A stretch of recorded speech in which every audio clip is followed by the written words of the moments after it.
സമയത്ത് പ്രഹ്ലാദനാണ് ഇങ്ങനെ നടക്കുന്നുണ്ട്, പ്രശ്നങ്ങളൊക്കെ ഇങ്ങോട്ട് പരിഹരിക്കും. എന്ത് പ്രശ്നം കിട്ടിയാലും പ്രഹ്ലാദൻ പരിഹരിക്കും. അവസാനം കൂട്ടുകാരെല്ലാവരോടും പ്രഹ്ലാദനോട് ചോദിക്കേണ്ടായി, ഈ പ്രഹ്ലാദൻ ചേട്ടാ, ഇതേ നമ്മളൊക്കെ ഒന്നിച്ചല്ലേ ജനിച്ചോ വളർന്നോക്കെ, LKG നമ്മളൊക്കെ ഒന്നിച്ചല്ലേ പഠിച്ചത്, പിന്നെ നിനക്ക് എവിടുന്നാടാ ഈ ബുദ്ധിയൊക്കെ ഉണ്ടായത്, നീ എങ്ങനെയാ പ്രശ്നമൊക്കെ പരിഹരിക്കണത് ചോദിച്ചു. അപ്പൊ പ്രഹ്ലാദൻ പറഞ്ഞിട്ടുണ്ട്, അതേ നിങ്ങൾക്ക് ആർക്കും അറിയായിട്ടാ, ഞാനേ അമ്മേന്റെ വയറ്റിൽ കിടക്കുന്ന സമയത്തേ ഈ നാരദമുനിന്റെ ആശ്രമത്തിലായിരുന്നു. അവിടുന്ന് നാരദനെ ഓരോ കാര്യങ്ങൾ, നാരദമാവൻ എന്നാ പറയാ, നാരദമാവനെ ഓരോ കാര്യങ്ങൾ ഇങ്ങനെ പറഞ്ഞു തരും. ഇതൊക്കെ ഞാൻ വയറ്റിലിരുന്ന് കേട്ട് പഠിച്ചിട്ടുണ്ട്. അതാണ് എനിക്ക് ഓർമ്മയുള്ളത്, അതുകൊണ്ടാണ് എനിക്ക് ബുദ്ധിയൊക്കെ ഉണ്ടായത്. അപ്പൊ ഒരു കാര്യം കൂടി മനസ്സിലായി, ഗർഭകാലത്ത് ഗർഭപാത്രത്തിൽ കിടക്കുന്ന കുട്ടിക്ക് എല്ലാ കാര്യങ്ങളും മനസ്സിലാക്കാനുള്ള കഴിവുണ്ട്. ആ സമയത്ത് ഉണ്ടാവുന്ന ചെറിയ തരത്തിലുള്ള മാനസിക അവസ്ഥകൾ പോലും കുട്ടീനെ സ്വാധീനിക്കുന്നുണ്ട് എന്ന് മാത്രം മനസ്സിലാക്കുക. അത്ര മാത്രമേ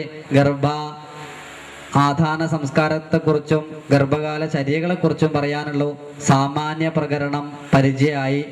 ഇനി ഇവിടെ ക്രിയകളെ കുറിച്ച് പ്രതിപാദിക്കുന്നില്ല, അതുമ്പോൾ പിന്നീട് വേറെ ശില്പശാല വരാനുണ്ട്, അപ്പൊ പറയാം. അപ്പൊ അതിന്റെ സന്ദേശം മാത്രം. ഇനി എല്ലാവരെയും സമ്മതത്തോടു കൂടി മൂന്നാമത്തെ സംസ്കാരം കഴിഞ്ഞു, നാലാമത്തെ സംസ്കാരത്തിലേക്ക് പോട്ടെ. പോവാം. വിശ്രമം ആവശ്യമില്ലല്ലോ, എല്ലാരും വിശ്രമിക്കല്ലേ, ഇനി എന്ത് വിശ്രമം? ശരി, ചോദിച്ചു എന്ന് മാത്രമേ ഉള്ളൂ. അപ്പൊ അടുത്ത സംസ്കാരത്തിന്റെ പേരാണ് ജാതകർമ്മ സംസ്കാരം. ഇപ്പൊ കഴിഞ്ഞ സംസ്കാരത്തിന്റെ പേരൊക്കെ പഠിച്ചോ? ഒന്ന് പറയൂ എല്ലാവരും. ഒന്നാമത്തെ സംസ്കാരം എല്ലാരും പറയോ? ഗർഭാധാന സംസ്കാരം. രണ്ടാമത്തെ സംസ്കാരം പുംസവനം. മൂന്നാമത്തെ സംസ്കാരം സീമന്തം. എല്ലാരും കൂടി പറയൂ. ഒന്നാമത്തെ സംസ്കാരം, രണ്ടാമത്തെ സംസ്കാരം, മൂന്നാമത്തെ സംസ്കാരം സീമന്തം. ഇതിന്റെ കൂടെ കുറെ ഉപസംസ്കാരങ്ങളുണ്ട്, അത് പിന്നീട് മനസ്സിലാക്കാം. നാലാമത്തെ സംസ്കാരം പറയട്ടെ. സമ്മതം? എല്ലാരും നമ്മളെ കൂടെ ഉണ്ട്. നാലാമത്തെ സംസ്കാരമാണ് ജാതകർമ്മ സംസ്കാരം. പ്രസവിച്ചു കഴിഞ്ഞാല് കുട്ടീനെ അമ്മ മുലയെ കൂട്ടുന്ന സംസ്കാരമാണ്. പ്രസവിച്ച ഉടനെ സ്വർണം തേനിൽ മുക്കിയിട്ട് പുതിയ കുട്ടീന്റെ നാവില് വേദോസി ഇതി, നിന്റെ ഗൂഢനാമം വേദമെന്നാകുന്നു എഴുതും. അത് കഴിഞ്ഞിട്ട് മിത ഉഷ്ണജലത്തില് 2 സ്ഥാനങ്ങളും കഴുകും. എന്നിട്ട് കുട്ടീനെ മുലയൂട്ടും. പ്രസവിച്ചു കഴിഞ്ഞാല് പ്രത്യേക നിയമമുണ്ട്, 5 നാഴികേന്റെ ഉള്ളില് കുട്ടീനെ മുലയൂട്ടിയിരിക്കണം. കാരണം ആ സമയത്ത് വരുന്ന പീതവർണ്ണത്തിലുള്ള ഒരു മുലപ്പാലുണ്ട്, ഏതാണ്ട് ഒരു മഞ്ഞ നിറത്തോട് കൂടിയൊരു മുലപ്പാല്. ഈ മുലപ്പാലാണ് ഈ കുട്ടീനെ 120 വയസ്സ് വരെ ജീവിക്കാനുള്ള പ്രതിരോധ ശേഷി ഉണ്ടാക്കേണ്ട സാധനം. ഇത് കുട്ടിക്ക് കൊടുത്തിട്ടില്ലെങ്കിൽ കുട്ടി പ്രസവിച്ച ഉടനെ നേഴ്സ് എടുത്ത് വേറെ ഇക്യുലേറ്റർ ഇടാൻ കൊണ്ടുപോയാല്, അല്ലെങ്കിൽ അമ്മേനെ 2 ദിവസം കഴിഞ്ഞ് കാണാനേ പോകാൻ പറ്റിയില്ലോ എന്നുണ്ടെങ്കിൽ ഈ ആരോഗ്യം കുട്ടിക്ക് ഉണ്ടാവില്ല. ആരോഗ്യം ഇല്ലാത്ത കുട്ടി ഉണ്ടായി തീരുന്ന പറയാ. ഈ പാല് കുട്ടിക്ക് കൊടുക്കണം. ആ കൊടുക്കണ സമയത്തുള്ള സങ്കല്പം എന്താണെന്നറിയോ? മിത ഉഷ്ണജലത്തില് 2 സ്ഥാനങ്ങളും കഴുകും. അതായത് കുട്ടീനെ എടുത്തിട്ടേ മുല കൂട്ടുന്ന സമയത്ത് ഒരു മന്ത്രമുണ്ട്. ഹേ ബാലക, സൂര്യനാഡി പ്രധാനമായ എൻ്റെ വലത്തെ സ്ഥാനത്തിലെ പാല് കുടിച്ചാലും നിനക്ക് 120 വയസ്സ് വരെ ജീവിക്കാനുള്ള പ്രതിരോധ ശേഷി ഉണ്ടാവട്ടെ. ചന്ദ്രനാഡി പ്രധാനമായ എൻ്റെ ഇടത്തെ സ്ഥാനത്തിലെ പാല് കുടിച്ചാലും നിനക്ക് മധുരമായി സംസാരിക്കാനുള്ള കഴിവുണ്ടാവട്ടെ. അപ്പൊ ഒരു കാര്യം കൂടി മനസ്സിലായി, വലത്തെ സ്ഥാനത്തിലെ പാലാണ് ശരീരത്തെ ഉണ്ടാക്കുന്നത് എങ്കിൽ ഇടത്തെ സ്ഥാനത്തിലെ പാലാണ് എന്തിനുണ്ടാക്കണേ? മനസ്സിനുണ്ടാക്കുന്നത്, മാനസികാവസ്ഥ ഉണ്ടാക്കുന്നത്. തുല്യ പ്രാധാന്യമുണ്ട്. ഇവിടെ നന്നായി മുല കൊടുക്കുക എന്നാണ് അവിടെ പറഞ്ഞതിന്റെ ഉദ്ദേശം.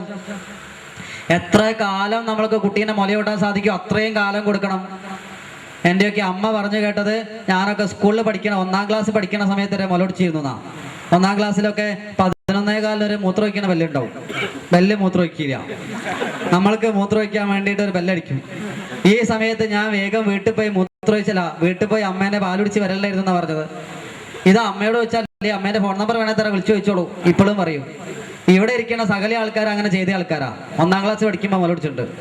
ഇന്നത്തെ കുട്ടികളാ, ആരെങ്കിലും ഒരു കുട്ടീനെ 6 മാസത്തിലധികം ഏതെങ്കിലും അമ്മ മുലയൂട്ടുന്നുണ്ടോ? ആരെങ്കിലും ആളെ കയ്യൊന്നിച്ച് പറയും ഞാൻ എൻ്റെ കുട്ടീനെ 7ാം മാസം മുലയെടുത്തേക്ക് പറയൂ? ഒരൊറ്റ ആൾ കൊടുത്തിട്ടുണ്ടാവില്ല. അതുകൊണ്ട് തന്നെ എത്ര കാലം ഈ ബ്രസ്റ്റും ഗർഭപാത്രമൊക്കെ വയറ്റില്ലാന്ന് പറയാൻ പറ്റില്ല. കാരണം ഇത് ആവശ്യമില്ലാത്തൊരു വസ്തുവാണെങ്കിൽ പിന്നെ അവിടെ സൂക്ഷിക്കേണ്ട കാര്യമില്ലല്ലോ. ഭഗവാൻ പറയും ഇത് എനിക്ക് വേണ്ട പറയും, അത് എടുത്ത് കളയും. അങ്ങനെയാണ് അവർക്ക് റിമൂവ് ചെയ്യേണ്ടിയിരുന്നത്. ഈ 12 പ്രസവിച്ച വല്യമ്മയ്ക്ക് വയസ്സായ കാലത്തൊന്നും റിമൂവ് ചെയ്യേണ്ട കാര്യം വന്നില്ല, അപ്പോഴും പ്രസവിക്കാൻ റെഡിയാ. കാരണം ഇതൊക്കെ ആവശ്യമുള്ള വസ്തു ആയതുകൊണ്ടാണ് ശരീരം ഭഗവാൻ തന്നിട്ടുള്ളത്. ഇവിടെ ശ്രദ്ധിക്കുക, മുലപ്പാൽ എത്രത്തോളം കാലം മുലകുടിക്കണോ 3 ഗുണങ്ങളാണുള്ളത്. ഒന്ന്, മുലയൂട്ടുന്ന ആൾക്ക് ഒരു കാരണവശാലും ബ്രസ്റ്റ് ക്യാൻസർ വരില്ല. രണ്ടാമത്തത്, ഈ കുട്ടിക്ക് ഒരു കാലത്തും പ്രതിരോധശേഷി കുറയില്ല, നല്ല ആരോഗ്യം ഉണ്ടാവും. മൂന്നാമത്തത്, അടുത്ത ഗർഭത്തിനുള്ള സമയം കുറെ നീട്ടി കിട്ടും. മുല എടുക്കുന്നിടത്തോളം കാലം പുതിയ ഗർഭം ഉണ്ടാവില്ല, സാധ്യത കുറവാണ്. അങ്ങനെ 3 ഗുണമുണ്ട്. മാത്രമല്ല, കഴിഞ്ഞ ദിവസം അമേരിക്ക 100 മില്ലിഗ്രാം മുലപ്പാല് ആർട്ടിഫിഷ്യലായിട്ട് ഉണ്ടാക്കി നോക്കി. ഏതാണ്ട് 15 ലക്ഷം ഉറുപ്പ്യ വന്നത്. അത്രയും വിലയുള്ള പ്രധാനപ്പെട്ട സാധനമാണ് സന്നിനായകം തേച്ചിട്ട് കുട്ടിക്ക് കൊടുക്കാണ്ടിരിക്കുന്നത്. ശ്രദ്ധിക്കുക, ഇത് നന്നായി കുട്ടിക്ക് അവകാശപ്പെട്ടതാണ്, അത് കൊടുക്കാൻ നിശ്ചയിക്കാം.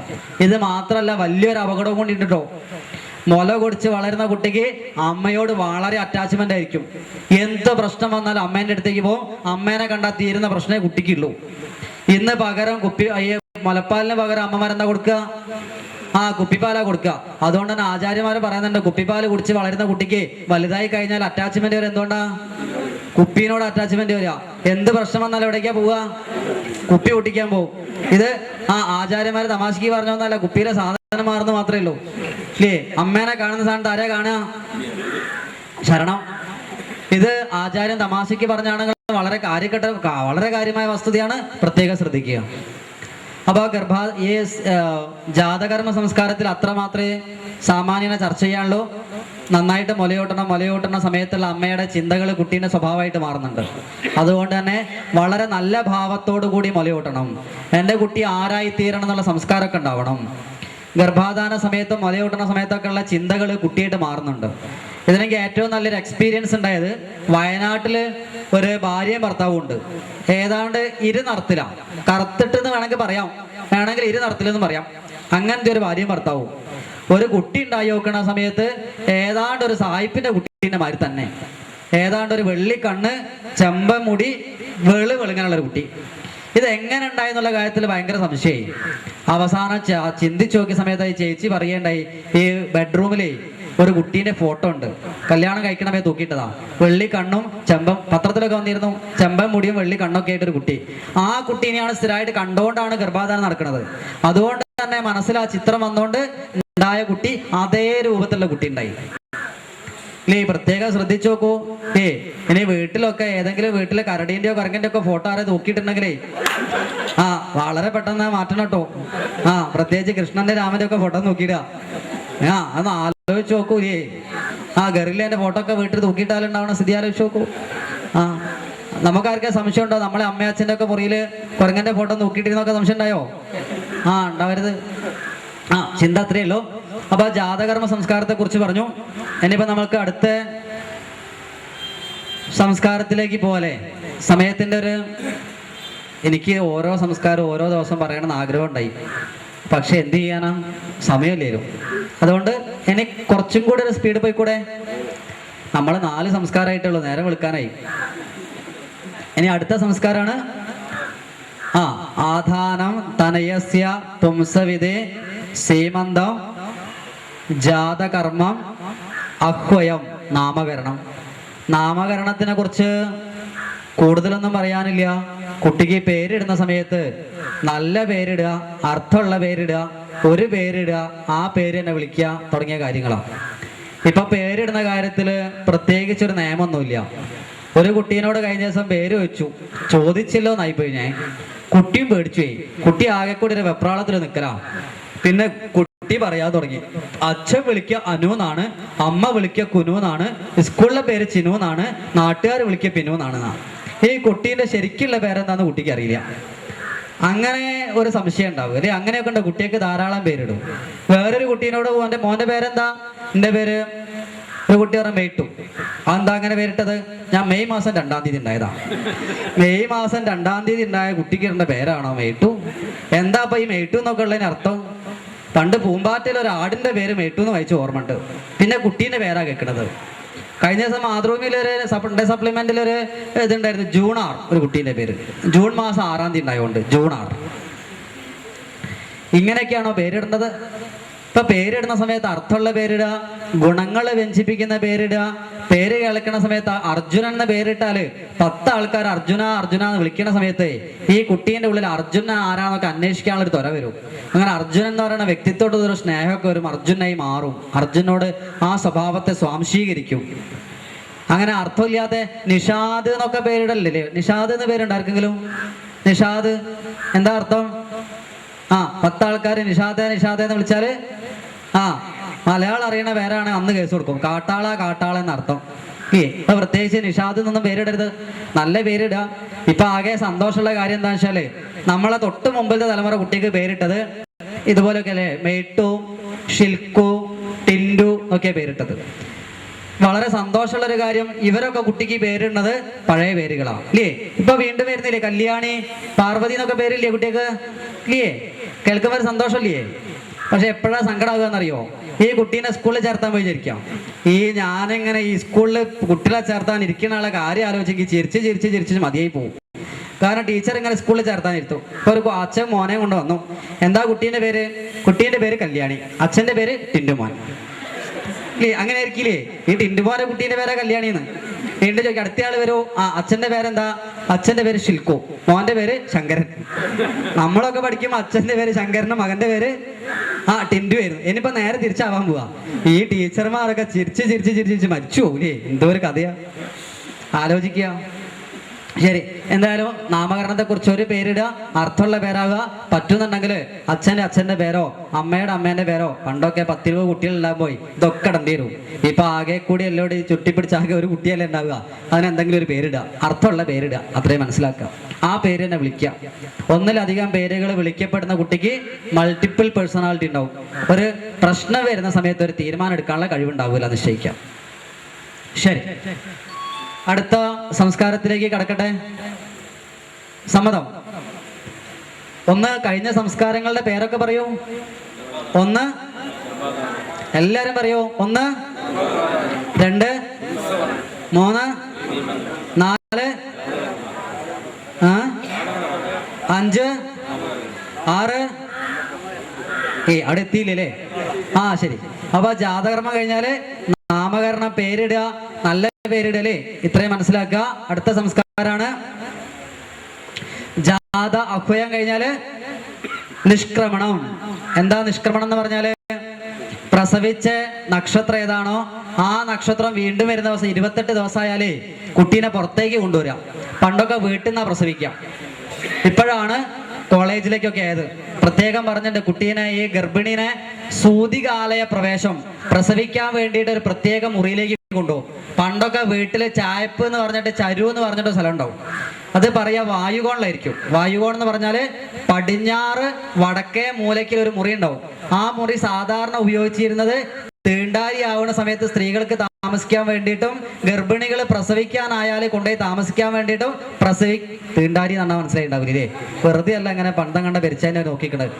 ഈ മെൻസസ് ആവുക എന്നറിയില്ലേ? അതിന്റെ ഇംഗ്ലീഷാണ് തീണ്ടാരി. മനസ്സിലായോ? ശരി.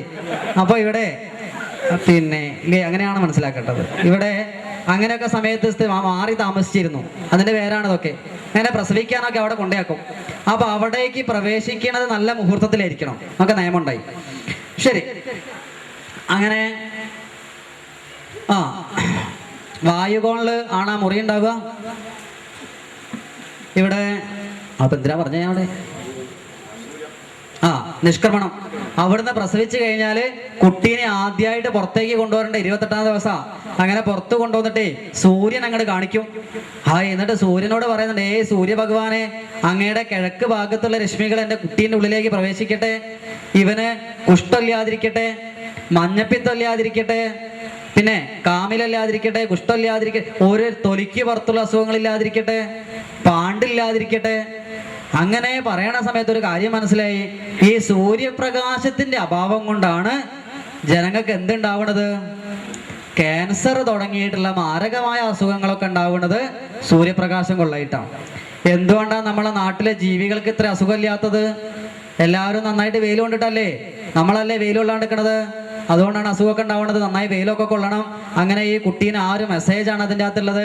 28 ദിവസം കൊണ്ടുവന്നിട്ടേ നന്നായി വെയിൽ കൊള്ളിക്കും. ഇപ്പൊ നമ്മൾ വെയിൽ കൊള്ളിക്കണ ആര് പറഞ്ഞിട്ടാ? ആ ആചാര്യന്മാരൊക്കെ വലിയ ഇപ്പൊ ഏത് ആചാര്യം പറഞ്ഞിട്ടാ? കോഴിക്കോട് ഒരു പിന്നെ ബെല്ലാജി എന്ന് പറയുന്ന ഒരു ആചാര്യണ്ട്.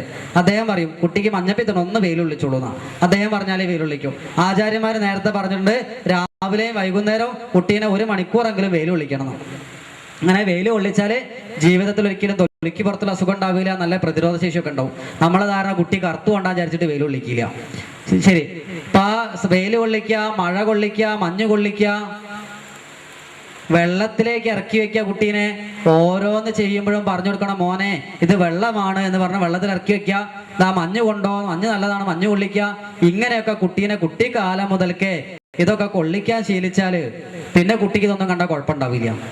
നേരെ മറിച്ച് നമ്മളെ കുട്ടി ചെറുതാവുമ്പോഴേ നമ്മളൊരു സ്ക്രിപ്റ്റ് അങ്ങോട്ട് കൊടുക്കും. എന്താ കൊടുക്കുക? മോനെ മഴ കൊള്ളല്ലേ, മഴ കൊണ്ടാല് 650 കോടി സ്പീഷ്യസ് ഭൂമിയിലുണ്ട്.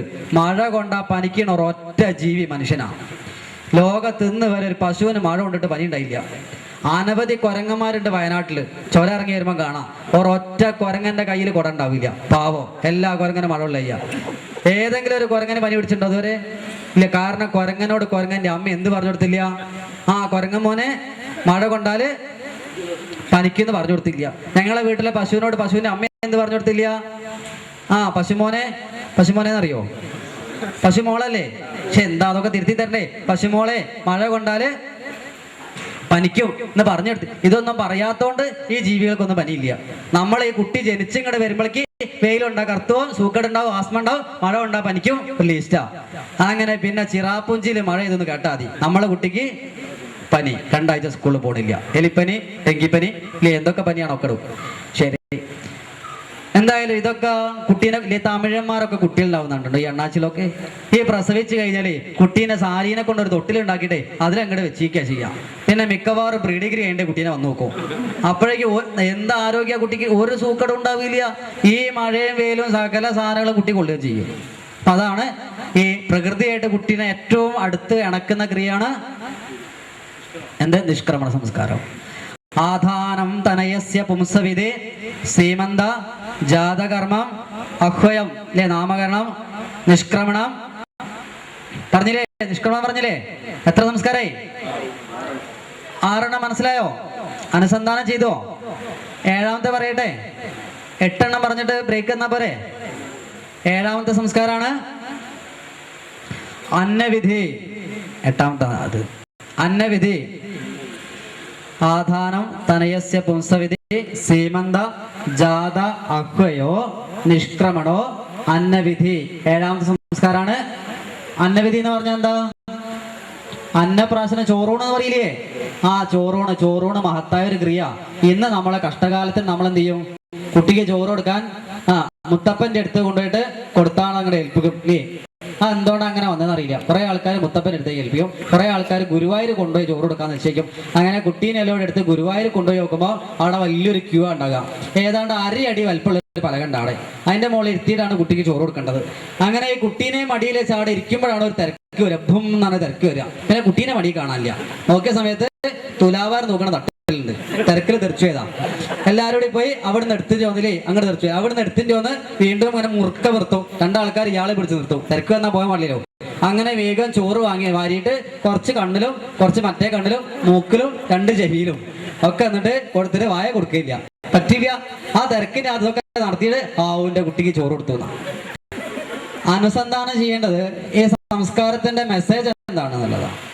ഇവിടെ പ്രത്യേകം പറഞ്ഞത് ഓരോരോ ഭക്ഷണം കഴിക്കുന്ന സമയത്ത് ഓരോ സ്വഭാവം ഉണ്ടാവുന്നുണ്ട്.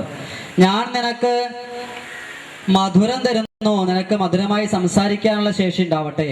ഞാൻ നിനക്ക് എരിവ് തരുന്നു, നിന്റെ ഉള്ളിൽ രജോഗുണം ഉണ്ടാവട്ടെ. ധർമ്മത്തെ പരിപാലിക്കേണ്ടവനാണ് നീ. എവിടെ അധർമ്മം കണ്ടാലും നീ പോയി തച്ചുടയ്ക്കണം, അതിനെതിരെ സമരം ചെയ്യണം, അധാർമികളെയും അക്രമകാരികളെയും പരാജയപ്പെടുത്തണം. അതിനുള്ള ഊർജം നിനക്ക് ഉണ്ടാവട്ടെ. അതിനു വേണ്ടി മോനെ ഞാൻ നിനക്ക് എരിവ് തരുന്നു. ഓരോ രസവും കൊടുക്കണ സമയത്തും ഓരോരോ മന്ത്രങ്ങളുണ്ട്. നമുക്ക് കിട്ടുന്ന മെസ്സേജ് കഴിക്കുന്ന ഭക്ഷണമാണ് സ്വഭാവമായി മാറുന്നത് എന്നുള്ളതാണ്.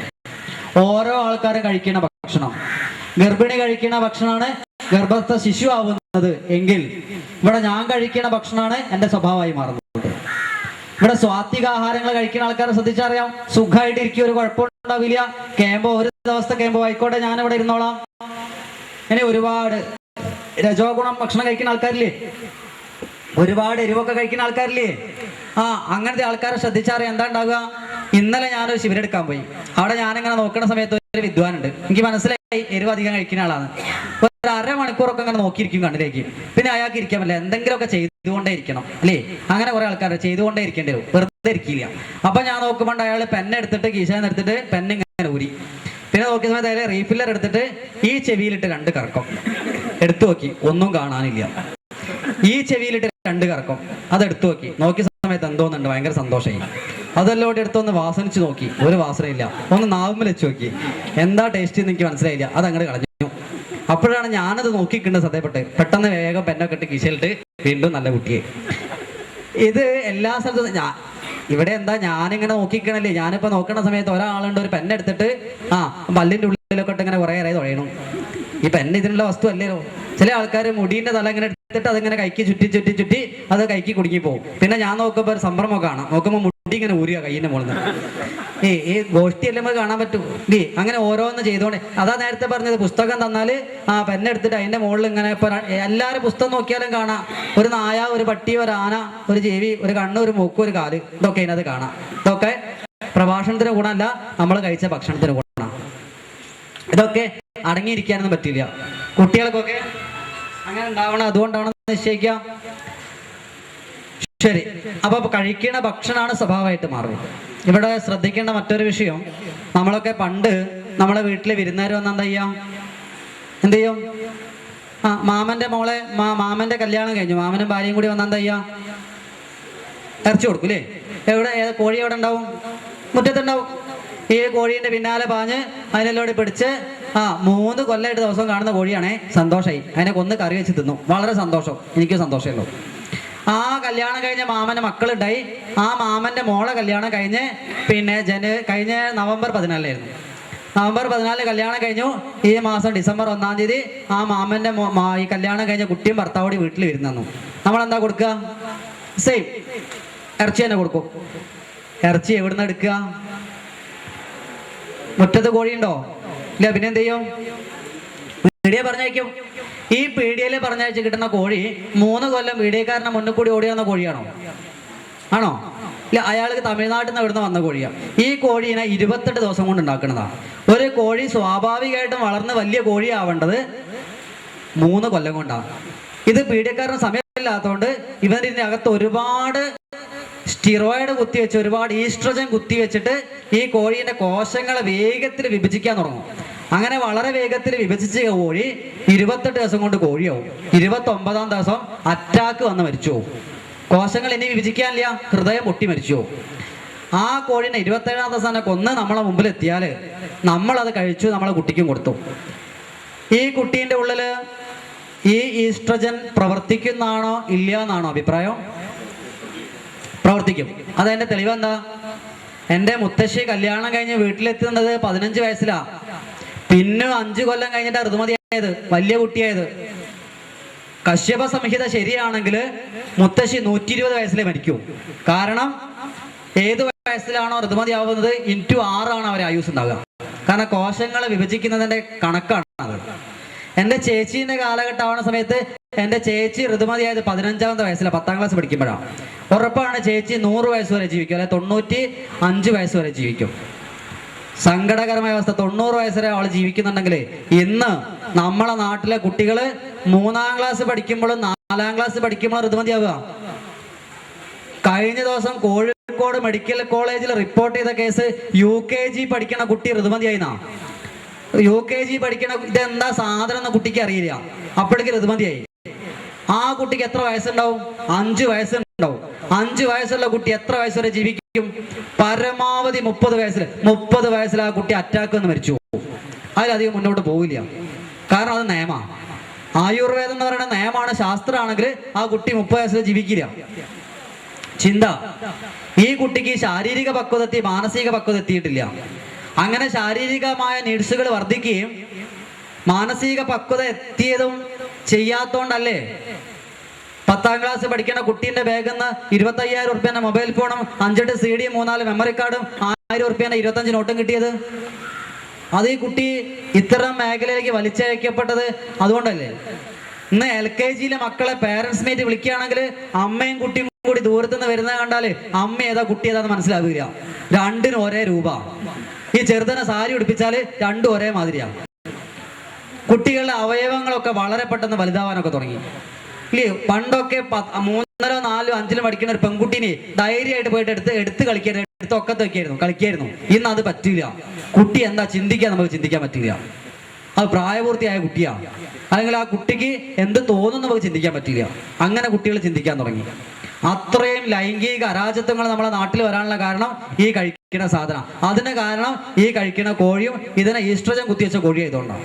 നല്ല നാടൻ കോഴിനെ കിട്ടുകയാണെങ്കിൽ ദിവസവും ആ കോഴിനെ കഴിച്ചോളൂ, ഒരു കുഴപ്പമില്ല. പക്ഷെ ഇത്തരം സാധനങ്ങളെ കഴിക്കുമ്പോൾ നിങ്ങൾ പ്രത്യേകം ശ്രദ്ധിക്കണം. അത് സ്ഥിരമായിട്ട് കഴിക്കരുത്. മിനിയേട്ടൻ മാത്രം എന്നോട് ക്ഷമിക്കാം,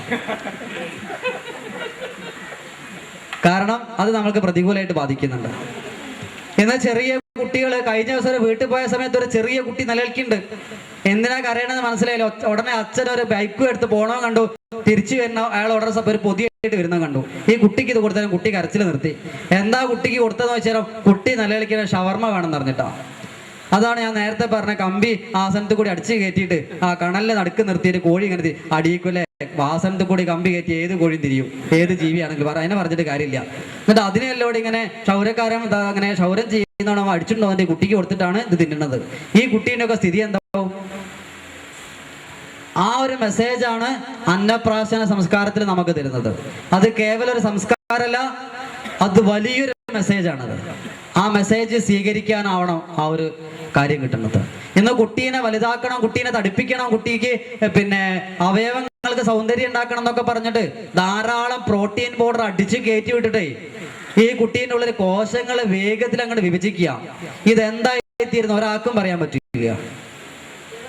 ശരി, അന്നപ്രാശന സംസ്കാരത്തെ കുറിച്ച് ഇത്രയും പറഞ്ഞാൽ മതിയാവില്ലേ? സാമാന്യം എല്ലാവർക്കും വയറ് നിറഞ്ഞിട്ടുണ്ടാവില്ലേ? ഉണ്ടാവും, സംശയമില്ല. എല്ലാരെയും സമ്മതത്തോടു കൂടി അടുത്തൊരു സംസ്കാരത്തിലേക്ക് പോകട്ടെ. കഴിഞ്ഞ സംസ്കാരങ്ങളെ പേരൊക്കെ എന്ന് പറയൂ. ഒന്ന്, എല്ലാരും പറയൂ. 1, 2, 3, 4, 5.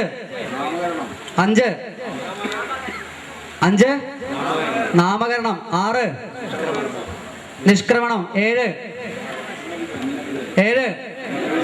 അന്നപ്രാശനം, ചോറൂണെന്ന് പറയും. അന്നപതി 8ാമത്തെ സംസ്കാരമാണ് ക്ഷൗരം എന്ന് പറഞ്ഞ ചൂടാകർമ്മം. സാധാരണ നാട്ടിൽ കണ്ടു പതിവില്ല. ഗർഭ പാത്രത്തിൽ വെച്ച് അങ്കുരിച്ച മുഴുവൻ മുടിയും വടിച്ചു കളഞ്ഞ് തലയിൽ ചന്ദനം അല്ലെങ്കിൽ പാലിന്റെ പാടൊക്കെ തേച്ച് പിടിപ്പിക്കുന്ന ക്രിയയാണ്.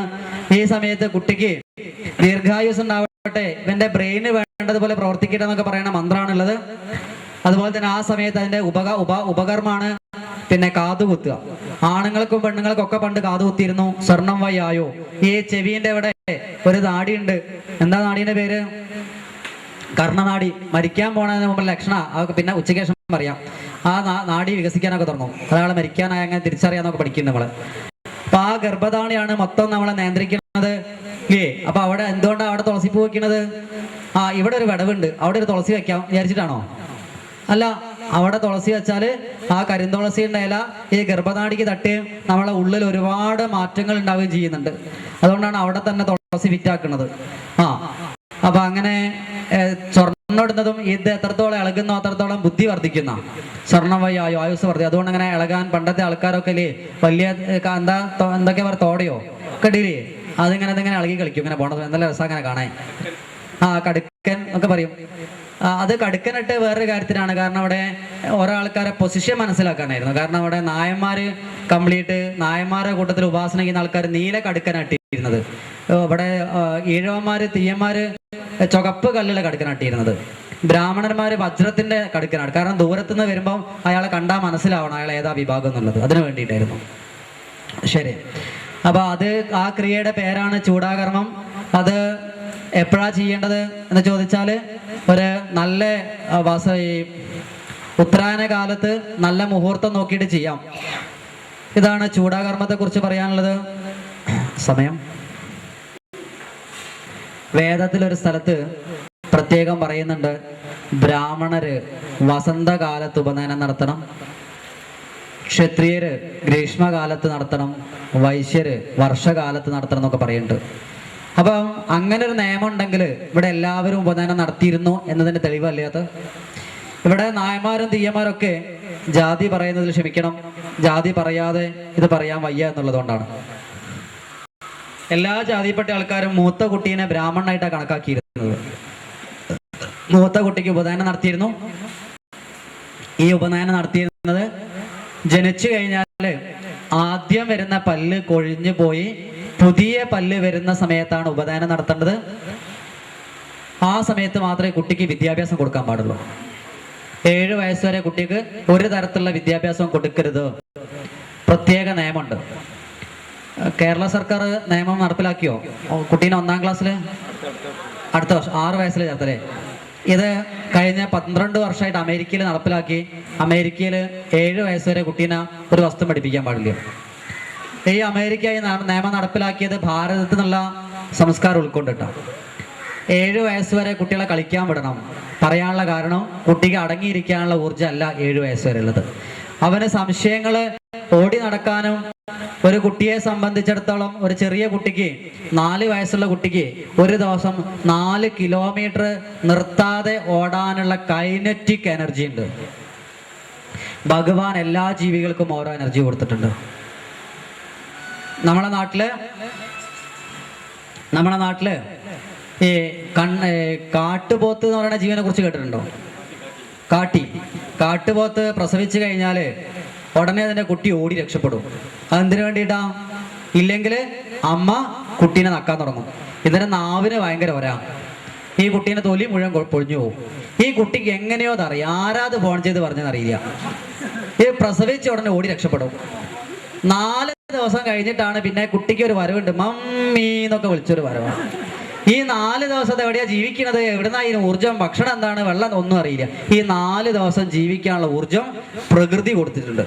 4 ദിവസം കഴിഞ്ഞാൽ സ്വന്തം അമ്മയെ തിരിച്ചറിയാനുള്ള കഴിവ് പ്രകൃതി കൊടുത്തിട്ടുണ്ട്. ഏതെങ്കിലും പശു പ്രസവിച്ചു കഴിഞ്ഞാൽ എങ്ങനെയാ? ആദ്യത്തെ 3 മാസം മലന്ന് മാത്രം കടന്ന് അടുത്ത 4 മാസം മുട്ടിട്ട് അയാൻ തുടങ്ങി, പിന്നെ ഇങ്ങനെ നീന്തി കമന്ന് കടന്ന് ഒരു കൊല്ലം കൊണ്ട് അവസാനം നടക്കാം. അങ്ങനെയാണോ പശു? അങ്ങനെയാണോ? പ്രസവിച്ച് കഴിഞ്ഞാൽ 3 മിനിറ്റ് ആവുമ്പോഴേക്ക് പശു എഴുന്നേറ്റ് മുലയോട് ചോടാൻ തുടങ്ങും. മാനും അങ്ങനെയാ. ആദ്യത്തെ 3 സെക്കൻഡിൽ കണ്ണു തുറക്കും, 1 മിനിറ്റിൽ എഴുന്നേറ്റും, 3 മിനിറ്റിൽ മുല ഓടിക്കും, 5 മിനിറ്റ് ആകുമ്പോഴേക്ക് ഈ കുട്ടി ഓടാൻ തുടങ്ങും. അത് മാനറിയാം. അല്ലെങ്കിലോ, ഓടിയിട്ടില്ലെങ്കിലോ, ഏതെങ്കിലും സിംഹത്തിന്റെ ഒന്നോക്കില് ബ്രേക്ക്ഫാസ്റ്റ്, അല്ലെങ്കിൽ ലഞ്ച്, അല്ലെങ്കിൽ ഡിന്നർ ഏതെങ്കിലും ആയി പോകും. അത് മാനറിയാം. അതോടെ ഓടി രക്ഷപ്പെടും. കുട്ടിയൊക്കെ അധികം ഭക്ഷണം ആവശ്യമില്ല. ഇന്ന് കുട്ടിക്ക് രോഗം ഉണ്ടാവുന്നുണ്ടെങ്കിൽ പൂർണ്ണ ഉത്തരവാദിത്വം അമ്മയ്ക്ക് അച്ഛനാണ്. കാരണം അമ്മമാർ ദിവസം കംപ്ലൈന്റ്, എൻ്റെ മകൻ ഭക്ഷണം കഴിക്കുന്നില്ല എന്നാ. ഒന്നും കൂടി ചോദിച്ചാൽ അതല്ല, ഞാൻ കഴിക്കുന്ന അത്രയും കഴിക്കുന്നില്ല എന്നാ.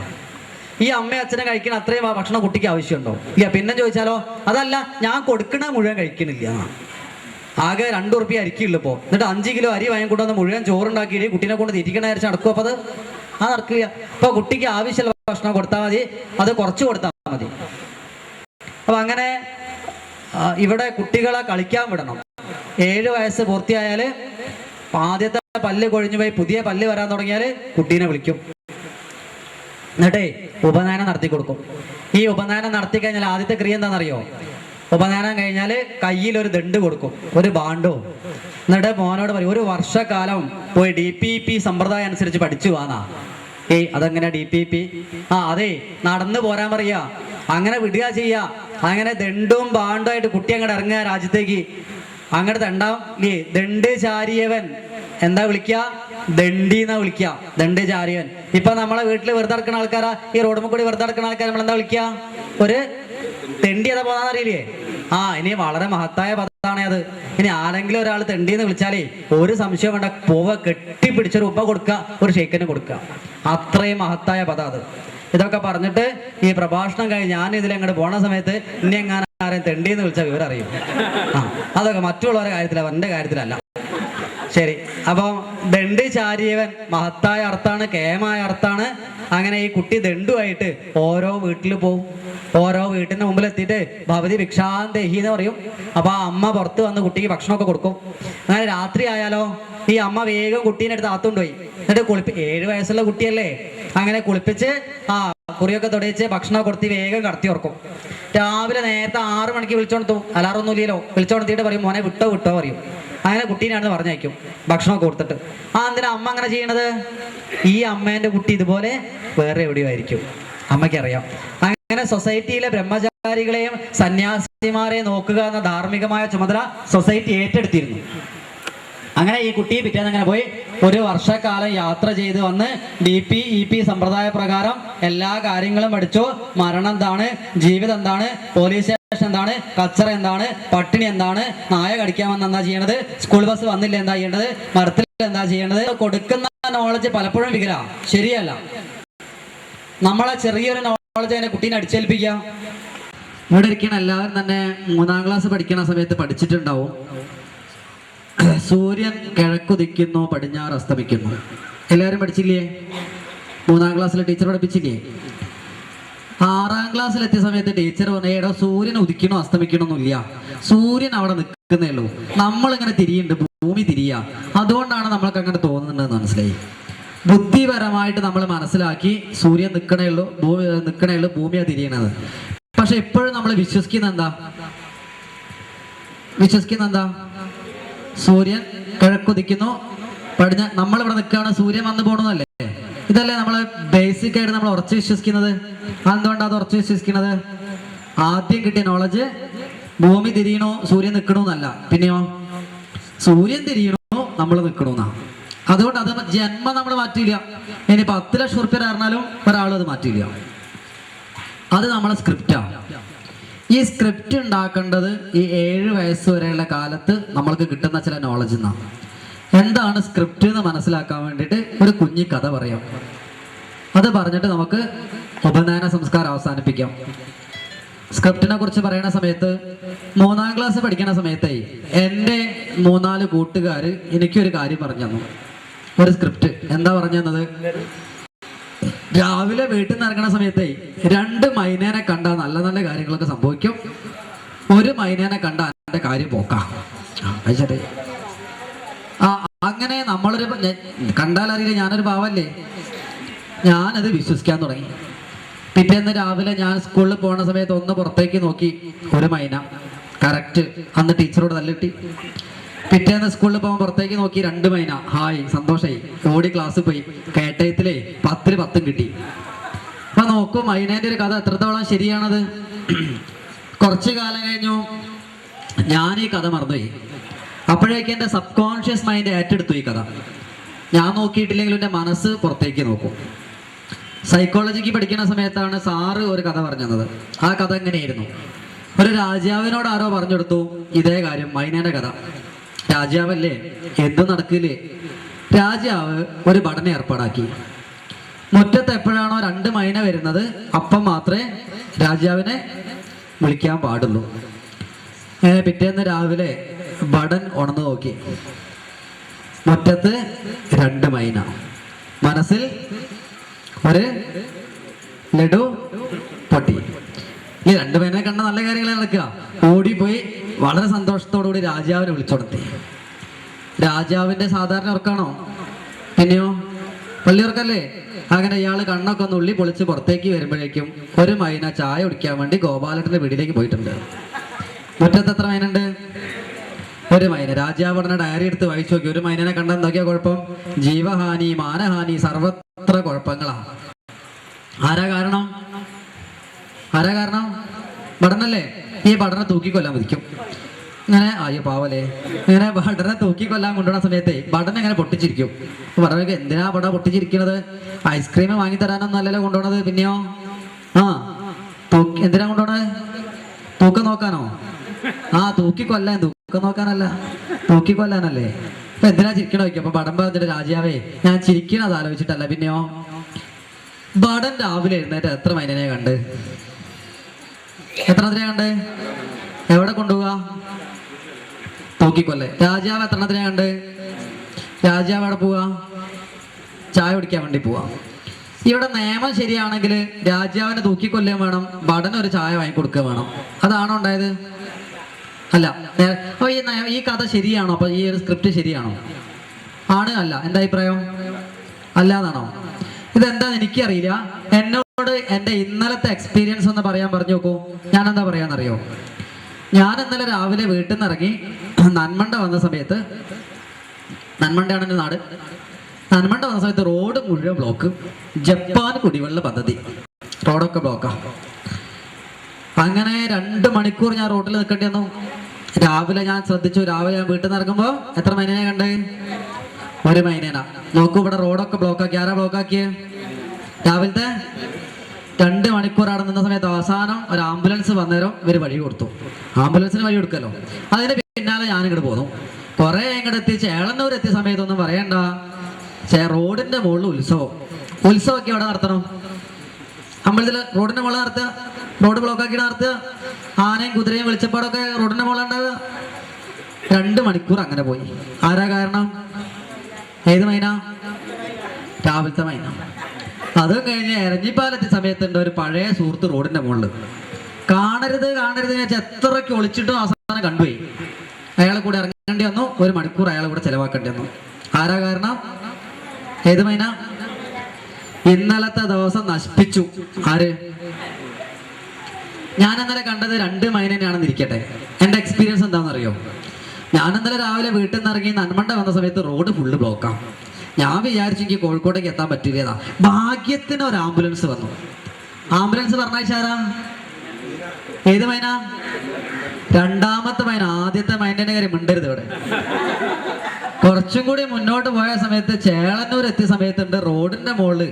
ഈശ്വര, ഒന്നും പറയണ്ട, ഇത്രയും നല്ലൊരു കാഴ്ച ജീവിതത്തിൽ കണ്ടിട്ടില്ല. സാധാരണ ഉത്സവം കാണാൻ എവിടെ പോണം? ഇത് ദേവി നമ്മളെ കാണാൻ വേണ്ടി റോഡുമ്പിലേക്ക് വന്നിക്കുക. അതും ആനപ്പുറത്ത് മാത്രോ, ചിങ്കാരി മേളം, വെളിച്ചപ്പാട്, കോമരം, ഇതുപോലത്തെ ഒരു കാഴ്ച ജീവിതത്തിൽ കണ്ടിട്ടില്ല. ഈ ഒരു കാഴ്ച എനിക്ക് തന്നതാരാ? ഏത് മൈന? ആദ്യത്തെ മൈനന്റെ കാര്യം മിണ്ടരുത് ഇവിടെ. അതും കഴിഞ്ഞ് എരഞ്ഞിപ്പാലെത്തിയ സമയത്തൊന്നും പറയണ്ട, 5 വർഷമായിട്ട് കാണണം വിചാരിക്കുന്ന ഒരു സുഹൃത്ത് തൊട്ട് മുമ്പില്. 5 കൊല്ലം മുന്നേ ഞാൻ തെരഞ്ഞെടുത്ത സുഹൃത്തിനെ തെരഞ്ഞു പിടിച്ച് മുന്നേ കൊണ്ടുതന്നാരാ? ഏത് മൈന? 2ാമത്തെ മൈന. ഇന്നലത്തെ ദിവസത്തിന്റെ അത്ര നല്ലൊരു ദിവസം എൻ്റെ ജീവിതത്തിൽ ഉണ്ടായിട്ടില്ല. എൻ്റെ ഇന്നലത്തെ ഒരു ദിവസം നന്നാക്കിയത് മോശമാക്കിയത് മൈനയാണോ ഞാനാണോ? 3ാം ക്ലാസ്സിൽ എൻ്റെ സുഹൃത്ത് രാജേഷ് എനിക്ക് പറഞ്ഞു തന്നൊരു സ്ക്രിപ്റ്റാണോ? എന്താണ്? 3ാം ക്ലാസ്സില് കൂട്ടുകാര് പറഞ്ഞൊരു സ്ക്രിപ്റ്റ് അല്ല എങ്ങനെയാക്കിയത് ഇല്ലേ? ഇതുപോലെ 1000കണക്കിന് സ്ക്രിപ്റ്റ് ഇവിടെ ഇരിക്കുന്ന ഓരോരുത്തർക്കും ഉണ്ട്. എൻ്റെ ഭാര്യയ്ക്ക് ഒരു സ്ക്രിപ്റ്റ് ഉണ്ട്. നമ്മളൊക്കെ സിനിമയൊക്കെ കണ്ട് പൊട്ടിച്ചിരിക്കില്ലേ? നമ്മൾ ജഗദീഷ് ശ്രീകുമാറിന്റെ ഇന്നസെന്റ് ഒക്കെ സിനിമയുടെ തലകുത്തി ചിരിക്കുമ്പോൾ ഇവളെ നോക്കുന്ന സമയത്ത് ചിരിക്കൊന്നുമില്ല, മസിലൊക്കെ പിടിച്ച് ഇങ്ങനെ ഇരിക്കും. അപ്പൊ ആദ്യമൊന്നും മനസ്സിലായില്ല എന്താ അതെന്ന്. പിന്നെ ഞാനൊരു ദിവസം വിളിച്ചു, എന്താവിടെ ഞങ്ങളൊക്കെ ഇങ്ങനെ പൊട്ടിച്ചിരിക്കുമ്പോൾ നീ മാത്രം ഇങ്ങനെ മസിൽ പിടിച്ചിരിക്കണത്?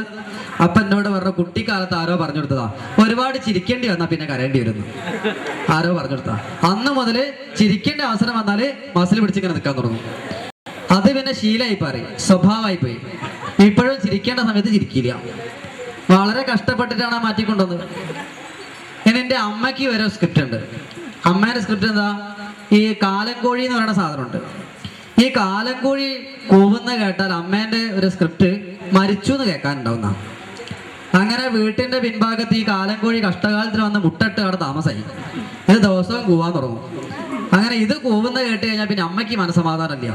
പിന്നെ ഞങ്ങളെ വീട്ടിൽ കഞ്ഞില്ല, പയറില്ല, ലൈറ്റ് ഇടാൻ സമ്മതിക്കില്ല, TV വെക്കാൻ സമ്മതിക്കില്ല. അമ്മ താടിക്ക് കൈയും കൊടുത്ത് ഒറ്റ ഇരിപ്പാ. ഒരു മരിച്ച വീടിന്റെ പ്രതീതിയാണ്. ഒന്നുമില്ല വീട്ടില്. ചിലപ്പോൾ അങ്ങനെ കരയുന്നതും കാണാം. അങ്ങനെ പിറ്റേന്ന് രാവിലെ ഉറങ്ങൊന്നുമില്ല, അങ്ങനെ നിൽക്കും. പിറ്റേന്ന് രാവിലെ ആയാല് മുന്നിൽ കൂടി ബൈക്കിൽ പോണ ആൾക്കാരൊക്കെ അമ്മ പിടിച്ച് നിർത്തും. നിക്കൂ എന്താ മരിച്ചില്ലേ? ആരെങ്കിലും മരിച്ചു എന്ന് കേൾക്കണല്ലോ, കാരണം മറ്റേ ആള് നല്ല ജീവി കൂകിയതല്ലേ, സമാധാനമില്ല. 10 മണി വരെ അമ്മ ആ നാട്ടിൽ എല്ലാവരോടും ചോദിക്കും, ആരെങ്കിലും മരിച്ചോ എന്ന് അന്വേഷിച്ചെടുക്കും. ആരും മരിച്ചില്ലെങ്കിൽ അമ്മയ്ക്ക് ആകെ സങ്കടമാവും. അവസാനം അമ്മ അടുത്ത വീട്ടിൽ പോയിട്ട് പത്രം വാങ്ങിക്കൊണ്ടുവരും, എന്നിട്ട് കാണിച്ചു തരും. ഇത് കണ്ടോങ്ങി കാസർഗോഡ് 90 വയസ്സുള്ള ആളെ മരിച്ച്. നിയമം ശരിയല്ലേ? ഇന്നലെ ഞങ്ങളെ വീടിന്റെ പടിഞ്ഞാറ് ഭാഗത്ത് കാലംകോഴി കൂവിയോണ്ട് എന്തുണ്ടായി? കാസർഗോഡ് 99 വയസ്സുള്ള ഒരാള് മരിച്ചിട്ടുണ്ട്. അമ്മയ്ക്ക് സമാധാനമായി. ആ നിയമം ശരിയായല്ലോ. അത് നമ്മളെ കണ്ടെത്താൻ വേണ്ടി ശ്രദ്ധിക്കുന്ന ഓരോ കാര്യങ്ങളാണ്. ഇതുപോലെ നമ്മൾക്കൊക്കെ ഒരുപാട് സ്ക്രിപ്റ്റുകളില്ലേ? ആയിരക്കണക്കിന് സ്ക്രിപ്റ്റ് ഉണ്ട്. ഈ സ്ക്രിപ്റ്റ് നമ്മൾക്ക് ഉണ്ടാവുന്നത് 1 വയസ്സ് മുതൽക്ക് 8 വയസ്സ് വരെയുള്ള സമയത്താണ്. ഈ സ്ക്രിപ്റ്റിനെ ശക്തമാക്കാൻ വേണ്ടിയിട്ടാണ് ഉപനയന സംസ്കാരം, നല്ല സ്ക്രിപ്റ്റുകൾ കൊടുക്കാൻ വേണ്ടിയിട്ടാണ്. ഇവിടെ നമ്മൾക്കൊക്കെ നല്ല സ്ക്രിപ്റ്റ് കിട്ടിയത് രാത്രി നമ്മളൊക്കെ ഉറങ്ങിയത് മുത്തശ്ശീന്റെ ഒരു കഥ കേട്ടിട്ടാണ് ഇല്ലേ? നമ്മൾക്കൊക്കെ മുത്തശ്ശിമാരെ കഥ പറഞ്ഞില്ലേ? ഈ കഥേന്റെ അകത്തൊരു സന്ദേശം ഉണ്ടാവില്ലേ? മിക്കവാറും കഥയില് ഒരു രാമു ഉണ്ടാവും, ഒരു കോപു ഉണ്ടാവും. ഈ രാമു നായകൻ, നല്ല സ്വഭാവമുള്ള ആള്, കോമു വില്ലൻ, പറ്റിക്കുന്ന ആള്, ദാരിദ്ര്യ പ്രശ്നക്കാരാണ്. ഈ കഥ അവസാനം അവിടെ കൊണ്ട് അവസാനിപ്പിക്കും. രാമു രാജാവിന്റെ മോളെ കല്യാണം കഴിക്കും, കോമുന് ആകെ പ്രശ്നങ്ങളൊക്കെ ഉണ്ടായി, അയാള് തൂക്കിക്കൊന്നോ അല്ലെ രാക്ഷസം പിടിച്ചിട്ടുണ്ടെന്നൊക്കെ പറയും. നമ്മൾക്ക് കിട്ടുന്ന മെസ്സേജ് നല്ല കാര്യങ്ങൾ ചെയ്താൽ നല്ലത് സംഭവിക്കും, ചീത്ത കാര്യങ്ങൾ ചെയ്താൽ കുഴപ്പങ്ങൾ ഉണ്ടാവുന്ന. അത് സ്ക്രിപ്റ്റായിട്ട് നമ്മളെ തലയിൽ കയറിയാല് ജീവിതത്തിൽ ഒരിക്കലും നമ്മളെ ധർമ്മത്തെ വിട്ട് പെരുമാറില്ല. ഞാൻ നിരീക്ഷിച്ചൊരു കാര്യം, കഴിഞ്ഞ ദിവസം ഞാൻ എൻ്റെ കാറ് കഴുകിയിട്ട് അതിൻ്റെ അടിയിൽ പേപ്പർ ഇടുന്നൊരു സമ്പ്രദായമുണ്ട്. കാറ് കഴുകി പേപ്പർ ഇട്ടിട്ട് നമ്മൾ കാറിലേക്ക് കയറാൻ പറ്റണില്ല. കാറിൽ കയറി ഇരിക്കുന്ന സമയത്ത് എന്തൊക്കെയോ ഭയങ്കര പ്രശ്നങ്ങൾ. ഞാൻ ചിന്തിച്ചു എന്താ പ്രശ്നം ഉണ്ടാവുന്നത്. അന്നേരം മനസ്സിലായി, എനിക്ക് എൻ്റെ കുട്ടിക്കാലത്ത് അമ്മ പറഞ്ഞു തന്നിട്ട് പേപ്പറിൽ ചവിട്ടാൻ പാടില്ല, പേപ്പർ സരസ്വതിയാണ്. എപ്പോഴാണോ പേപ്പർ എടുത്ത് മാറ്റിയത് ഒരു കുഴപ്പമില്ല. ആ സ്ക്രിപ്റ്റ് എൻ്റെ ഉള്ളിൽ അമ്മ കുട്ടിക്കാലത്ത് തന്നോണ്ട് എനിക്ക് പേപ്പർ ചവിട്ടാൻ പറ്റണില്ലെന്ന്. ഇന്ന് മറ്റുള്ള നിങ്ങൾക്കൊക്കെ അല്ലെങ്കിൽ വേറെ ചെറിയ കുട്ടിക്ക് പേപ്പർ ചവിട്ടി തയ്ക്കാൻ കുഴപ്പമില്ലാത്തത് അയാൾക്ക് അങ്ങനെ സ്ക്രിപ്റ്റ് കിട്ടാത്തതുകൊണ്ടാണ്. ഇങ്ങനെ സ്ക്രിപ്റ്റുകൾ കിട്ടുന്നത് രാത്രി കടന്നുറങ്ങുന്ന സമയത്ത് അമ്മ പറഞ്ഞിരുന്ന കഥയെന്നാ, അച്ഛൻ പറഞ്ഞിരുന്നൊരു കഥയെന്നാ. നമ്മൾക്ക് ധർമ്മം പഠിച്ചത് സത്യം പറയണം, ധർമ്മം ആചരിക്കണം എന്നുള്ള മെസ്സേജ് കിട്ടിയത് അച്ഛനും അമ്മയും പറഞ്ഞെന്ന കഥയെന്നാ. ഇന്നിപ്പോ എത്ര കുട്ടിക്ക് അമ്മമാർ കഥ പറഞ്ഞു കൊടുക്കുന്നുണ്ട്? ഏതമ്മയ്ക്കാ കഥ അറിയാം? ഒരു കഥയില്ലാത്ത കുറെ അമ്മമാരല്ലേ നാട്ടിലുള്ളത്? അല്ലെ നമുക്ക് ആകെ അറിയണത് പിന്നെ സീരിയലിലെ കഥയാ. ഈ സീരിയലിലെ കഥയാണ് ഒരു കാലത്തോട്ട് തിരിയില്ല. കഴിഞ്ഞ സാറോ പറയുന്നുണ്ട്, ഏതോ ഒരു സീരിയല് ഒരു ഗർഭിണി 4 കൊല്ലങ്ങാനായി, ഇതുവരെ പ്രസവിച്ചിരിക്കുമല്ലേ? 4 കൊല്ലം 5 കൊല്ലങ്ങാനായി. മര്യാദയ്ക്ക് സമയത്ത് പ്രസവിച്ചില്ലെങ്കിൽ ഇപ്പൊ LKG UKG എത്തേണ്ട കുട്ടിയാണ്, ഇപ്പോഴും ഗർഭിണിയായി നടക്കുക. ഇങ്ങനെ ഒരു കാലത്തും തീരാത്ത അപൂർണമായ സീരിയല് കേട്ട് ഈ അമ്മ എങ്ങനെ കുട്ടിക്ക് കഥ പറഞ്ഞു കൊടുക്കുക? അല്ലെങ്കിൽ പല കുട്ടികളും ടിവിന്റെ മുമ്പ് കിടന്ന് ഉറങ്ങി പോവുക, പിന്നെ എടുത്തുകൊണ്ടുപോയി കടത്തുക ചെയ്യാം. അങ്ങനെ എടുത്തുകൊണ്ടുപോയി കടത്തിയാൽ കുട്ടിക്ക് ഒരു സ്ക്രിപ്റ്റ് ഉണ്ടാവില്ല. നല്ല സ്ക്രിപ്റ്റുകൾ കൊടുക്കണം. അത് കാണിച്ചിട്ടായാലും കണ്ടിട്ടായാലും പറഞ്ഞു കൊടുത്തിട്ടാണെങ്കിലും കഥ പറഞ്ഞിട്ടാണെങ്കിലും ഒക്കെ. വീണ്ടും നമ്മൾക്ക് വരാം. ഇതൊക്കെയാണ് ഉപനയന സംസ്കാരത്തില് വിദ്യാഭ്യാസം തുടങ്ങേണ്ട കാലാണ്. വന്നു കഴിഞ്ഞാൽ ഒരു പൂണൂലിട്ട് കൊടുക്കും. പൂണൂലിട്ടിട്ട് കയ്യിൽ ദണ്ട് കൊടുത്ത് ഈ വടിയും പഠിച്ച് ലോകം മുഴുവൻ ചുറ്റി വന്നാല് അവരോട് ഒരു ഉപനയനം കഴിഞ്ഞാല് ബേസിക് നോളജ് ആയി കഴിഞ്ഞാല് DP EP സമ്പ്രദായം പഠിച്ചു കഴിഞ്ഞാല് ഇവനെ നേരെ ഗുരുകുലത്തിലേക്ക് പറഞ്ഞയക്കും. 8ാമത്തെ സംസ്കാരമാണ് ഉപനയന സംസ്കാരം. 8ആണോ 9ആണോ? 9ാമത്തെ സംസ്കാരമാണ് ഉപനയന സംസ്കാരം. ഉപനയനം കഴിഞ്ഞാല് 10ാമത്തെ സംസ്കാരമാണ് വേദാരംഭം. അതായത് വേദം പഠിക്കാൻ വേണ്ടിയിട്ട്, വിദ്യാഭ്യാസത്തിന് വേണ്ടിയിട്ട് ഈ കുട്ടിയെ ഗുരുകുലത്തിലേക്ക് പറഞ്ഞയക്കുന്ന സംസ്കാരമാണ് ഇത്. ഈ സമയത്ത് ഇവന് കൊടുക്കണ കുറെ ഉപദേശങ്ങളുണ്ട്. ഉപനയനത്തിന്റെ കൂടെ അരയില് മേഖല എന്ന് പറയുന്ന ഒരു പുല്ല് കെട്ടി കൊടുക്കും. എന്തിനാ മേഖല പുല്ല് അരയെ കെട്ടി കൊടുക്കണത്? ഈ പഠിക്കുന്ന കുട്ടികൾക്ക് നമ്മൾക്ക് സ്വാധിഷ്ഠാനം എന്ന് പറയുന്ന ചക്രമുണ്ട്. എവിടെയുള്ളതെന്ന് അറിയോ? മൂലാധാരം കഴിഞ്ഞാൽ സ്വാധിഷ്ഠാനം. സ്വാധിഷ്ഠാനത്തിൽ 2 എനർജി ഉണ്ട്, സെക്സ് എനർജിയും ക്രിയേറ്റീവ് എനർജിയും. ഇതിൽ ഏതെങ്കിലും ഒരു എനർജി മാത്രമേ ഒരു സമയത്ത് പ്രവർത്തിക്കൂ. സെക്സ് എനർജി പ്രവർത്തിക്കാൻ തുടങ്ങിയ പിന്നെ ക്രിയേറ്റീവ് എനർജി ഉണ്ടാവില്ല. ക്രിയേറ്റീവ് എനർജി പ്രവർത്തിക്കാൻ തുടങ്ങിയാലോ പിന്നെ സെക്സ് എനർജി ഉണ്ടാവില്ല. കുട്ടികൾക്ക് ഏത് എനർജിയാണ് വേണ്ടത്? സെക്സ് എനർജിയാണോ? ക്രിയേറ്റീവ് എനർജിയാണ് വേണ്ടത്. അതുകൊണ്ട് തന്നെ പഠിക്കുന്ന കുട്ടികളൊക്കെ നമ്മൾ എന്താ വിളിക്കുക? പഠിക്കുന്ന കോഴ്സിന്റെ പേരൊക്കെ എന്താ? BA ഫുൾ ഫോം എന്താ? Bachelor of BCom, bachelor of BAMS, bachelor of ayurvedic medicine, BAMS and surgery ഉണ്ട്. പിന്നെ എന്തല്ലേ MBBS ആണെങ്കിൽ എല്ലാത്തിലും ബാച്ചിലർ. എന്താ ബാച്ചിലർ എന്ന് പറയാൻ കാരണം? ബ്രഹ്മചാരികൾക്ക് മാത്രമേ പഠിക്കാനുള്ള കഴിവുണ്ടാവും. അതുകൊണ്ടാണ് ബാച്ചിലർ എന്ന് പറയുന്നത്. ഇവിടെ ബ്രഹ്മചര്യം ആണ് കുട്ടിക്ക് വേണ്ടത്. അതുകൊണ്ട് തന്നെ മേഖലപ്പുല്ല് കെട്ടിക്കഴിഞ്ഞാല് ഈ കുട്ടിക്ക് സെക്സ് എനർജി ഉണ്ടാവില്ല. പകരം എന്താ ഉണ്ടാവുക? ക്രിയേറ്റീവ് എനർജി ഉണ്ടാവുക. അവിടെ ഗുരുകുലത്തിലേക്ക് പോകുന്ന സമയത്ത് അച്ഛൻ കുട്ടിക്ക് കൊടുക്കണ 14 ഉപദേശങ്ങളുണ്ട്. എന്തൊക്കെയാ ഉപദേശം? ഗുരുവിനെ അച്ഛനായി കാണണം, ഗുരുഭക്തിയെ അമ്മയായിട്ട് കാണണം എന്നൊക്കെ പറയുന്നുണ്ട്. ഇന്ന് ഏത് കുട്ടിയാ ഗുരുവിനെ അച്ഛനായിട്ട് കാണുന്നത്? കഴിഞ്ഞ ദിവസം ഒരു കുട്ടി സ്കൂളിൽ വിട്ടു വന്നിട്ട് അച്ഛനോട് പറയും, അച്ഛ രാജേഷ് എന്നെ വല്ലാണ്ട് തല്ലി എന്ന് പറഞ്ഞു. അപ്പൊ അച്ഛൻ പറഞ്ഞു, മോനെ എന്നാണ് ഹെഡ് മാഷോട് പറഞ്ഞാൽ പോലെ എന്നാ, ഹെഡ് മാഷ പേരാണ് അച്ഛ രാജേഷ് എന്നാ, ഹെഡ് മാഷ് എന്നെ തല്ലിയത്. ഇത് ഒരു ബഹുമാനം ഇല്ലാണ്ട കുട്ടികൾ പെരുമാറുക. അല്ല, രക്ഷിതായി ടീച്ചറെ മാഷ് എന്നൊക്കെ പറയുമ്പോൾ ഒരു സംസ്കാരം ഇല്ല കുട്ടികൾക്ക്. അപ്പൊ ശരി, ഇങ്ങനെ അച്ഛൻ കൊടുക്കണ 14 ഉപദേശങ്ങളുണ്ട്. അത് കഴിഞ്ഞാൽ ഗുരുകുലത്തിലെത്തി കഴിഞ്ഞാല് ഗുരുനാഥൻ കൊടുക്കണ 14 ഉപദേശങ്ങൾ വേറെ ഉണ്ട്. എന്തൊക്കെയാ? ദിവസം രാവിലെ നേരത്തെ എണീക്കണം, സ്വാധ്യായം ചെയ്യണം, ഒറ്റയ്ക്ക് കുളിക്കരുത്, ഒറ്റയ്ക്ക് ഇടം പോയി ഇരിക്കരുത്, സ്വാധ്യായം ചെയ്യണം, നിലത്ത് ചമ്രം പടിഞ്ഞിരിക്കണം. അതെന്തിനാ നിലത്ത് ചമ്രം പടിഞ്ഞിരിക്കണത്? ആ ചമ്രം പടിഞ്ഞിരിക്കുന്ന സമയത്ത് മാത്രമേ, ചമ്രം പടിഞ്ഞിരിക്കാന്ന് മനസ്സിലായിണ്ടാവില്ലേ, W എഴുതിക്കൊണ്ടിരിക്കുക. ഇപ്പൊ മനസ്സിലായോ? ആ മനസ്സിലായി, എനിക്ക് മനസ്സിലാവും, എനിക്കറിയാം. W എഴുതിക്കൊണ്ടിരിക്കുക. അങ്ങനെ ഇരുന്ന് കഴിഞ്ഞാല് ഈ കാലിന്റെ 2 മടമ്പും ഈ സ്വാധിഷ്ഠാന ചക്രത്തിൽ അമർന്നു നിൽക്കുകയും അയാളുള്ളിൽ ക്രിയേറ്റീവ് എനർജി വർദ്ധിക്കുകയും ചെയ്യും. അത് ചമ്രം പടിഞ്ഞിരുന്നാൽ മാത്രമേ അങ്ങനെ ഉണ്ടാവും. ഇന്നത്തെ എത്ര കുട്ടിക്ക് ചമ്രം പടിഞ്ഞിരിക്കാൻ അറിയാം? എത്ര ആൾക്കാർക്ക് അങ്ങനെ സംസ്കാരമുണ്ട്? ഒരപേക്ഷ പറയട്ടെ, വീട്ടില് വിരുന്നുകാരില്ലാത്ത ദിവസമെങ്കിലും നമ്മളെ കുടുംബത്തിൽ എല്ലാവരും കൂടി നിലത്തിരുന്ന് ഭക്ഷണം കഴിക്കാൻ ശ്രദ്ധിക്കും. അങ്ങനെ കണ്ടാലേ മാത്രമേ കുട്ടിക്ക് ഒരു സംസ്കാരം ഉണ്ടാവും. ഇവിടെ എത്ര ആൾക്കാർക്ക് നിലത്തിരിക്കാൻ പറ്റും? ഒരു അരമണിക്കൂറിലധികം? ഒന്ന് കൈ പൊന്തിക്കോ, നിലത്ത് ചമ്മരം പടിഞ്ഞ് അരമണിക്കൂറിലധികം ഇരിക്കാൻ പറ്റുന്നുള്ളേ? ആ, ഇരുത്തി നോക്കിയാൽ അറിയാം. ശരി, താങ്ക് യു. ഇവിടെ ചമ്മരം പടിഞ്ഞിരുന്നാല് ക്രിയേറ്റീവ് എനർജി ഉണ്ടാവും. അങ്ങനത്തെ ആൾക്കാർക്ക് കോൺസെൻട്രേഷൻ ഉണ്ടാവും, ക്രിയേറ്റീവ് എനർജി ഉണ്ടാവും, പഠിക്കാനുള്ള ഉത്സാഹം ഉണ്ടാവും, എല്ലാ കാര്യങ്ങളും നല്ല ഉത്സാഹം ഉണ്ടാവും. നേരെ മറിച്ച് ചമ്രം പടിഞ്ഞിരിക്കാൻ അറിയാത്ത കസാലയിൽ മാത്രം ഇരിക്കുന്ന ആൾക്കാർക്ക് ക്രിയേറ്റീവ് എനർജി ഉണ്ടാവില്ല. പകരം എന്ത് എനർജി ഉണ്ടാവുക? സെക്സ് എനർജി ഉണ്ടാവുക. അത് ഉണർന്നു കഴിഞ്ഞാൽ പിന്നെ ക്രിയേറ്റീവ് എനർജി ഉണ്ടാവില്ല. അതുകൊണ്ടാണ് 9ാം ക്ലാസ് പഠിക്കുന്ന പയ്യൻ മെമ്മറി കാർഡ് കണ്ട് പ്രശ്നമായിട്ട് അതിന്റെ മുകളിലുണ്ടായ പ്രശ്നം മുഴുവൻ അവസാനം അയാൾ ആത്മഹത്യ ചെയ്തു. ഈ പ്രശ്നമുള്ളതുകൊണ്ടാണ്. അപ്പൊ ദയവ് ചെയ്തിട്ട് നമ്മളെ കുട്ടിക്ക് ക്രിയേറ്റീവ് എനർജി ഉണ്ടാവണം. ആർക്കെങ്കിലും താല്പര്യം ഉണ്ടെങ്കിൽ നിലത്ത് ഇരുന്ന് നാമം ജപിക്കുക, നിലത്തിരുന്ന് ഭക്ഷണം കഴിക്കുക തുടങ്ങിയ കാര്യങ്ങൾ ശ്രദ്ധിക്കണം. ഇതൊക്കെ ഉപനയന സംസ്കാരം എന്ന് പറയുന്ന സംസ്കാരത്തിൽ കിട്ടുന്ന മെസ്സേജുകളാ. വെറുതെ കൈത്തിൽ പൂണൂലിട്ട് നാട് മുഴുവൻ നടന്നിട്ട് ഒരു കാര്യമില്ല. ഈ സംസ്കാരങ്ങൾ സ്വീകരിക്കാതെ സ്വാധ്യായം ചെയ്യണം എന്നൊക്കെ പറയുന്നുണ്ട്. അതൊക്കെ ഉപനയന സംസ്കാരത്തിന്റെ ഭാഗമാണ്. ഈ മേഖലപ്പുല്ല് ധരിക്കുക, സ്വാധ്യായം ചെയ്യുക, അങ്ങനെ പഠനം പൂർത്തിയാക്കുന്നത് വരെ ബ്രഹ്മചര്യം അനുഷ്ഠിക്കുന്ന ക്രിയയാണ് വേദാരംഭം. എത്ര സംസ്കാരമായി? 9 ഉപനയനം, 10 വേദാരംഭം അല്ലേ? 11ാമത്തെ സംസ്കാരമാണ് സമാവർത്തനം. സമാവർത്തനം എന്ന് പറഞ്ഞാല് പഠനം പൂർത്തിയായാല്, ഒക്കെ പഠിച്ചു കഴിഞ്ഞാല്, വിദ്യാമണ്ണം പഠനം പൂർത്തിയാക്കി ആശ്രമത്തിൽ നിന്ന്, ഈ ഗുരുകുലത്തിൽ നിന്ന് ഗുരുനാഥന് ദക്ഷിണ കൊടുത്ത് അവിടുന്ന് ഗുരുനാഥന്റെ അനുഗ്രഹം വാങ്ങി ഡിഗ്രി കരസ്ഥാക്കും. ആചാര്യൻ എന്നൊക്കെയുള്ള ഡിഗ്രി ഉണ്ട്.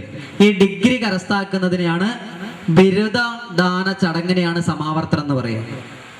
അങ്ങനെ ബിരുദം കിട്ടി. ഗുരുനാഥൻ പറഞ്ഞു, നീയൊക്കെ പഠിച്ചു കഴിഞ്ഞു, ഇവിടെയുള്ള കാര്യങ്ങളൊക്കെ പഠിച്ചു, അതിനിടയ്ക്ക് വേറെ എന്തെങ്കിലും പഠിക്കണേ ഗുരുനാഥൻ വേറെ കോളേജിലേക്ക് പറഞ്ഞയക്കും, വേറെ ഗുരുവിൻ്റെ അടുത്തേക്ക് പറഞ്ഞയക്കും. അവിടെ പോയി അയാളെ പഠിച്ച് തിരിച്ചു വരും. ഈ ആദ്യത്തെ ഗുരുവിനെ കാരണഗുരു എന്ന് പറയാം. ഏത് കോഴ്സ് പഠിക്കണമെങ്കിലും ആ ഗുരുവിൻ്റെ അടുത്തേക്ക് പോകും, അത് പഠിച്ചിട്ട് ഇങ്ങോട്ട് പോരും. അങ്ങനെ ഇയാളെ ഗുണം എന്താണൊക്കെ മനസ്സിലാക്കും. ഈ ഗുരുകുലത്തിലെ അങ്ങനെ വെറുതെ പോയി പഠിക്കാൻ പറ്റില്ല. ഗുരുകുലത്തിൽ പോയാല് അവിടെ പോയി ഈ കൃഷിപ്പണി പഠിക്കണം, ആഹാരം പാകം ചെയ്യാൻ പഠിക്കണം, പശുവിനെ നോക്കാൻ പഠിക്കണം, ചാണം വാരാൻ പഠിക്കണം. ഇവിടുത്തെ എത്ര BA പഠിക്കണ കുട്ടികളാരൊക്കെയാണ് കൈ വന്തിക്കോ? BA ഒക്കെ പഠിക്കണ കുട്ടികളാരുള്ളത് കൈ വന്തിക്കോ? ഡിഗ്രി പഠിക്കണ കുട്ടികൾ കൈ വന്തിക്കോ? ആരുല്ലേ? ഒരാളേ ഉള്ളൂ. ചാണകം വാരാൻ അറിയോ? ഇല്ല, അറിയില്ല. വല്യമ്മയ്ക്ക് അറിയോ? ഡിഗ്രി പഠിച്ചിട്ടുണ്ട്. പഠിച്ചില്ല, കുട്ടികളൊക്കെയല്ലോ പഠിച്ചത്. ശരി. അപ്പോ ഇവിടെ പശുവിനെ കറക്കാനും ചാണം വാരാനൊക്കെ അന്ന് ഗുരുകുലത്ത് പഠിപ്പിച്ചിരുന്നു. ഏത് സമയത്ത് വിത്ത് ഇറക്കണം, ഏത് കൃഷി ചെയ്യണം എന്നൊക്കെ പഠിച്ചിരുന്നു. ഇന്ന് അതൊന്നുമില്ല. ഇന്നിപ്പോ ഡിഗ്രിക്ക് പഠിക്കുന്ന കുട്ടിക്ക് മുത്തപ്പൻ കൊടുക്കാൻ അറിയില്ല. അങ്ങനെയൊക്കെയല്ല ചോദിക്കുക. ഡിഗ്രിക്കാ പഠിക്കണത്, മുത്തപ്പൻ കൊടുക്കാൻ അറിയില്ല. ഡിഗ്രിക്കാ പഠിക്കണത്, ഇതൊന്നും അറിയില്ല. ഒരു ബലിയിടാൻ അറിയില്ല. ഇതൊക്കെ സ്കൂളിൽ പഠിപ്പിക്കണില്ല എന്നുള്ള വേറെ കാര്യം. എന്തായാലും പണ്ട് ഇതൊക്കെ പാഠ്യ പദ്ധതിന്റെ ഭാഗമായിരുന്നു. ഇന്ന് പാഠ്യപദ്ധതി വളരെ മോശമായിക്കൊണ്ടിരിക്കുക. നമ്മളൊക്കെ കുട്ടിയായ സമയത്ത് നമുക്കൊരു കുചേലവൃത്തം വഞ്ചിപ്പാട്ടൊക്കെ ഇല്ലായിരുന്നോ? കൃഷ്ണഗാഥ പഠിച്ചില്ലേ സ്കൂളില്? ഇല്ലേ? ശിഷ്യന്മാരെ പഠിച്ചില്ലേ, ജ്ഞാനപ്പാന പഠിച്ചില്ലേ? ഇന്നത്തെ പാഠപുസ്തകം അരിച്ചു പെറുക്കി നോക്കിയാലും പഴയ സാധനങ്ങളൊന്നുമില്ല. അതൊക്കെ നമ്മൾ കുട്ടിക്ക് കടന്നുറങ്ങണ സമയത്ത്, കഥ പറഞ്ഞു കൊടുക്കുന്ന സമയത്ത് പറഞ്ഞു കൊടുത്താൽ മാത്രമേ നടക്കൂ. അങ്ങനെ മാത്രമേ രക്ഷപ്പെടൂ. ഇത് മാത്രം ചിന്തിക്കാം. ഇപ്പൊ ഉപനയന സംസ്കാരം ആണ് ഈ പറഞ്ഞ വിഷയമൊക്കെ. സമാവർത്തനത്തിന് ഗുരുനാഥന് ദക്ഷിണ കൊടുത്ത് നമസ്കരിച്ച് അഭ്യസിച്ച വിദ്യയുടെ വിനിയോഗമാണ് വിദ്യാഭ്യാസം. ഈ പഠിച്ച കാര്യങ്ങള് ജീവിതത്തിൽ പ്രാവർത്തികമാക്കാൻ വേണ്ടി നല്ല ആത്മവിശ്വാസത്തോടു കൂടി പഠന കാലഘട്ടം കഴിയുന്ന സർട്ടിഫിക്കറ്റ് വാങ്ങുന്ന സംസ്കാരമാണ് 11ാമത്തെ സംസ്കാരം, സമാവർത്തനം. സാമാന്യം മനസ്സിലായോ? 1ാമത്തെ സംസ്കാരം മുതൽക്കൊന്ന് പറഞ്ഞു നോക്കൂ. 1ാമത്തെ സംസ്കാരം എന്തായിരുന്നു? 2 പോയോ? ഊണ് കഴിച്ചോടുകൂടി പോയോ? 2 സംസ്കാരം. 3 4 5 6 7 പുസ്തകത്തിൽ നോക്കി പറയാൻ ഏത് വിട്ടിക്ക് പറ്റും. 7 അന്നപ്രാശം. 8 ചൂടാകർമ്മം. 9 10 11. നല്ലൊരു കയ്യടിക്ക് എല്ലാവർക്കും വേണ്ടി സ്വന്തം അസലായിട്ട്. ഇതൊക്കെ നമ്മളെ നാട്ടിൽ ബലിയിട്ട് കാക്കനെ വിളിക്കുന്നതായി. ഒന്ന് ഉഷാറായിട്ട് കൈയടിക്കും. ഈ വിവാഹമൊക്കെ ഇപ്പം വിവാഹം വിജയിച്ചു അല്ലയോ എന്നൊക്കെ മനസ്സിലാക്കുക. സാധാരണ വീമ്പത്തും ഇതും പറയുന്നേക്കല്, ഞാൻ എൻ്റെ മകളെ കല്യാണത്തിന് 100 കോഴീനെ കൊന്നു, അതുകൊണ്ട് ഏട്ടൻ്റെ മോളെ കല്യാണത്തിന് 110 എണ്ണത്തിനെ കൊല്ലണം നോക്കിയാ. ഈ കൊല്ലണ കോഴീൻ്റെ എണ്ണം നോക്കിയിട്ട് വിവാഹത്തിന്റെ വലിപ്പം നിശ്ചയിക്കണ കാലം. ഇത് കേവലം കുറെ ആഭാസങ്ങൾ മാത്രമേ. എവിടെ തുടങ്ങുന്നുണ്ട്? കത്തടിക്കണ സമയത്ത് തുടങ്ങും. കഴിഞ്ഞ ബുധനാഴ്ച വീട്ടിൽ വരെ കല്യാണം ക്ഷണിക്കാൻ വന്നു. ക്ഷണിക്കുന്ന സമയത്ത് പറയണ്ടായി, മോളെ കല്യാണമാണ്, എന്തായാലും വരണം. ആയിക്കോട്ടെ വരാലോ. ഒക്കെ കഴിഞ്ഞ് പോണ സമയത്ത് പോയി ഗേറ്റ് എടുക്കുന്ന അയാൾ തിരിച്ചു വന്നു. എന്നിട്ട് വീണ്ടും പറയാം, ഈ കത്തിന് 38 ഉറുപ്പ്യാട്ടോ വിലാന്ന്. എന്തിനാ 38 ഉറുപ്പ്യനെ കത്തടിച്ചത്? അപ്പൊ ഏട്ടന്റെ മോളെ കല്യാണത്തിനെ 34 ഉറുപ്പ്യന്റെ കത്തായിരുന്നു. അപ്പൊ നമ്മള് 38 അടിക്കണ്ടേ, മോശമാക്കാൻ പാടില്ലല്ലോ. അപ്പൊ ആയിക്കോട്ടെ എന്നൊക്കെ പറഞ്ഞ സന്തോഷം 38 ഉറുപ്പ്യന്റെ ക്ഷണമൊക്കെ സ്വീകരിച്ച് ബുധനാഴ്ച അയാള് പോയി. അടുത്ത വെള്ളിയാഴ്ച രാവിലെ ഞാൻ നോക്കുമ്പോണ്ട് അമ്മ ഈ കത്തിന്റെ അകത്ത് അടിക്കൂട്ടം വരിക. അപ്പൊ ഞാൻ അല്ലേ ഓടിപ്പോയി പിടിച്ച അമ്മ അല്ല അമ്മ, അയാളെ 38 ഉറുപ്പ്യന്റെ കട്ടത്തിലാണ് അടിക്കൂട്ടം വരുന്നതാ. അപ്പൊ അമ്മ പറഞ്ഞു, മോനെ ഈ അടിക്കൂട്ടം വരാൻ നല്ല സാധനമാണ്, നല്ല ഇങ്ങനെ പൊട്ടി വളയാൻ ചെയ്യാത്ത ഒരു പ്രത്യേക പേപ്പറാണ്. ഇപ്പൊ ഞങ്ങളെ വീട്ടിൽ കോയിക്കാട്ടം വരിക, നായിക്കാട്ടം വരിക, അടിക്കൂട്ടം വരിക, ഇതൊക്കെ ചെയ്യണത് അയാളെ വൽപ്പത്രം കാണിക്കാൻ വേണ്ടി വീട്ടിൽ കൊണ്ടുതന്ന 38 ഉറുപ്പ്യന്റെ കത്തില. ഇവിടെ ചോദ്യം, എൻ്റെ മോളെ കല്യാണം അടുത്ത ജനുവരി 15-നുണ്ട്. എല്ലാവരും കൂടി വന്ന് തിക്കും തിരക്കും ഉണ്ടാക്കി ഒന്ന് ഊണ് വെച്ച് പോകണം. ഈ വിവരം നമ്മളോട് പറയാൻ എന്തിനാ 38 ഉറുപ്പ്യന്റെ കത്ത്? സാമാന്യൊരു 2 ഉറുപ്പ്യന്റെ കത്ത് പോരെ. ഇയാൾ ഈ 38 ഉറുപ്പ്യന്റെ കത്തടിച്ച എങ്ങനെയാ? അയാളെ അച്ഛൻ്റെ അമ്മയും കൊടുത്ത പറമ്പുണ്ട് ഹൈവേന്റെ അടുത്ത്, അത് വിറ്റിട്ടാ. ഞാൻ ചോദിക്കട്ടെ, ഇയാളെ അച്ഛൻ ആ കത്ത് വിറ്റ് ഇയാളെ കല്യാണത്തിന് കത്തടിച്ചെങ്കിൽ സ്ഥലം ഉണ്ടാവുമായിരുന്നോ? ഇനി പോട്ടെ, ഈ കല്യാണം കഴിഞ്ഞ മക്കളെ കല്യാണം ഉണ്ടാവില്ലേ? ആ സമയത്ത് എന്ത് വിറ്റിട്ടാ കത്തടിക്കുക? ഇങ്ങനെ നാട്ടിലെ പറമ്പ് മുഴുവനും വിറ്റ് ദൂർത്തടിക്കുക. ഇത് ആവശ്യമില്ലാണ്ട് ചെലവാക്കുക. ഇതൊക്കെ ഒരു ആവശ്യത്തിനാണ് എന്തോ ആട്ടെ, അനുസന്ധാനം ചെയ്യണം. നമ്മളെ മക്കളെ കല്യാണത്തിലൊക്കെ ഇതൊക്കെ വെറും വേസ്റ്റാ. ചിന്തിക്കുക അതിനെ കുറിച്ചൊക്കെ. വൽപ്പത്രം കാണിക്കാൻ വേണ്ടി ഇതൊക്കെ ചെയ്യണോ? ഈ പറമ്പ് വിറ്റിട്ടൊന്നും ചെയ്യരുത്. സ്വന്തമായിട്ട് പൈസ ഉണ്ടാക്കി കത്തടിച്ചോളൂ, ഒരു കുഴപ്പമില്ല. പാരമ്പര്യമായിട്ട് കിട്ടിയ ഭൂമി വിറ്റിട്ട് മാറി ഒരു ഇടപാട് നിൽക്കരുത്, ആരും സമ്മതിക്കുകയും ചെയ്യരുത്. ഇനി കല്യാണം തുടങ്ങിയാലോ, ക്ഷണിച്ചു കഴിഞ്ഞാലോ, മിക്കവാറും ക്ഷണിക്കുക എങ്ങനെയാന്നൊക്കെ, മോളെ കല്യാണമാണ് ജനുവരി 15-ഉം 16-ഉം. 15-ഉം 16-ഉം 2 മോളുണ്ടോ? അതല്ല 16-ാം തീയതി കല്യാണം. കല്യാണത്തിന് വരാൻ പറ്റിയില്ലേ നടക്കണില്ല, തലേന്ന് വരണേന്നാ. അതെന്താ പരിപാടി? ഈ തലേന്നാണ് അവിടെ ഈ ഞങ്ങളെ നാട്ടില് പറയാ, എന്താ നാട്ടിൽ എന്തൊക്കെയാ ഉണ്ടാവുക? ഈ വെള്ളാട്ട് എന്നൊക്കെ പറയുന്ന പരിപാടി ഉണ്ട്. തെറ വെള്ളാട്ട് എന്നൊക്കെ പറയുന്നത് എന്താ പരിപാടി മനസ്സിലായോ? ഈ വെള്ളം കൊണ്ടുള്ള അതൊക്കെ ഉണ്ടാവും. അതൊക്കെ ഉണ്ടാവും. അങ്ങനെ കുപ്പി കണക്കിന് സാധനം കൊണ്ടുവരും. അങ്ങനെ ഓരോ ആൾക്കാരെ കണ്ടാല് സ്വീകരിച്ചതാ വരൂ ഇവിടെ ഇരിക്കുന്നതാണ്, അങ്ങോട്ട് ഇരുത്തും. കുറെ ആൾക്കാരെ വരൂ വീടിന്റെ പിന്നിലേക്ക് പോയിക്കോളും എന്ന് അറിയും. ഈ വീടിന്റെ പിന്നിൽ എന്താ പരിപാടി? അവിടെ ഒരു പരിപാടി ഉണ്ട്. അങ്ങനെയൊക്കെയാ. അങ്ങനെ ഒക്കെ ആയി മാറിക്കൊണ്ട് ഇല്ലേ കല്യാണ വീടുകളൊക്കെ എങ്ങനെയല്ലേ ഇപ്പൊ വളരെ മോശമായിക്കൊണ്ടിരിക്കുക. ഇനി അത് മാത്രമല്ല, കല്യാണം തുടങ്ങിയാലോ മിക്കവാറും ബിരിയാണി തന്നെ ആയിരിക്കൂലേ. കോഴി ബിരിയാണി ഉണ്ടെങ്കിൽ കല്യാണത്തിന് നമ്മൾ പോകും, അതായിക്കോട്ടെ, സാറില്ല. അത് കഴിഞ്ഞ് പിറ്റേന്ന് രാവിലെ കല്യാണം ആയാലും പിറ്റേന്ന് ഈ വേറൊരു പണിയില്ലാത്ത കുറെ ആൾക്കാർ തോളിൽ മുണ്ടോട്ട് വരും ഈ കല്യാണം കൊളാക്കാൻ വേണ്ടിയിട്ട്. അങ്ങനെ കല്യാണം അങ്ങോട്ട് തുടങ്ങിയ പണ്ടൊക്കെ ഇടപെടലുകൾ തുടങ്ങും. അതങ്ങനെയല്ല വേണ്ടത്, ഇങ്ങനെയല്ലേ വേണ്ടത് പറഞ്ഞ കുറെ ആൾക്കാർ. പണ്ടൊക്കെ ഈ വീഡിയോക്കാരായിരുന്നു കല്യാണം നടത്തുക. ഇയാൾ ഒഴികെ ബാക്കി എല്ലാവരും കാര്യമാണ് പറയണത്. ഇയാൾ നല്ല ആളാണ്, എനിക്ക് വളരെ നേരത്തെ അറിയുന്ന ആളാണ്. ഇയാൾ അങ്ങനെ ഒന്നും ചെയ്തിട്ടില്ല. വീഡിയോക്കാരാണ് കല്യാണം നടത്തുക. അയാൾ എന്താ ചെയ്യുക, ഈ അങ്ങനെ കല്യാണത്തിന് ഇങ്ങനെ താലി കെട്ടുന്ന സമയത്താണ് ഇയാൾ ബാറ്ററി തീർന്നു പോവുക. അതെല്ലാം എങ്ങനെയാണ് അങ്ങനെ സംഭവിക്കണമെന്ന് അറിയില്ല. ഉടനെ പറയുക ബാറ്ററി തീർന്നു, ഒരു മിനിറ്റ് ഒന്ന് അയച്ചു കെട്ടണേ എന്നാ. അങ്ങനെ ഈ കെട്ടിയ താലിയിലൂടെ അയാൾ അയച്ച് വീഡിയോക്കാരനെ കിട്ടണ്ടേ. അങ്ങനെ രണ്ടാമത്തെ പ്രാവശ്യം കിട്ടുമ്പോഴാണ് ഈ പെണ്ണിന്റെ അച്ഛൻ മുന്നും കൂടി പോവുക. അത് കിട്ടി ഈ പെണ്ണിന്റെ അച്ഛനെല്ലാം കൂടി വളച്ചിരുത്തി ഇടിച്ച് ശരിയാക്കി കല്യാണ മണ്ഡപത്തിൽ പിന്നെ കൊണ്ടിടും. ഇനി മേലാല് മണ്ഡപത്ത് കാണരുതാ. വീണ്ടും വന്ന് ക്ലിക്ക് അടിക്കുമ്പോഴാണ് വേറെ എന്തൊക്കെ സംഭവിക്കുക. അങ്ങനെ ഒരു 25 പ്രാവശ്യം ഈ സാധനം കെട്ടി അയച്ച് കെട്ടി ഇങ്ങനെ നടക്കും. അങ്ങനെ അതൊക്കെ മുമ്പായിരുന്നു ഈ കല്യാണ ഫോട്ടോഗ്രാഫർമാർ കല്യാണം നടത്തുക. ആ കാലമൊക്കെ കഴിഞ്ഞു. ഇപ്പൊ അങ്ങനെ നമ്മളെ പോലെ കുറെ ആൾക്കാരുണ്ട്, അങ്ങനെ നമ്മളെ കൂട്ടിക്കൊണ്ടുപോകും കല്യാണം നടത്താൻ വേണ്ടിയിട്ട്. പ്രത്യേകം വീഡിയോക്കാരനൊക്കെ പറയും കല്യാണം നടത്താൻ തർക്കമില്ല, മുമ്പിലൊന്നും നിൽക്കരുത്, ആ തൂണ്ട മറവിലെങ്ങാൻ നിന്ന് കല്യാണം നടത്തിക്കൊള്ളണമെന്നാ. കാരണം അയാൾക്ക് ഇതൊന്നും അറിയാൻ പാടില്ല. അയാൾ പറഞ്ഞിട്ട് കാര്യമില്ല, അയാളെ പൈസ കൊടുത്ത് കൊണ്ടുവരുന്നതാണ്.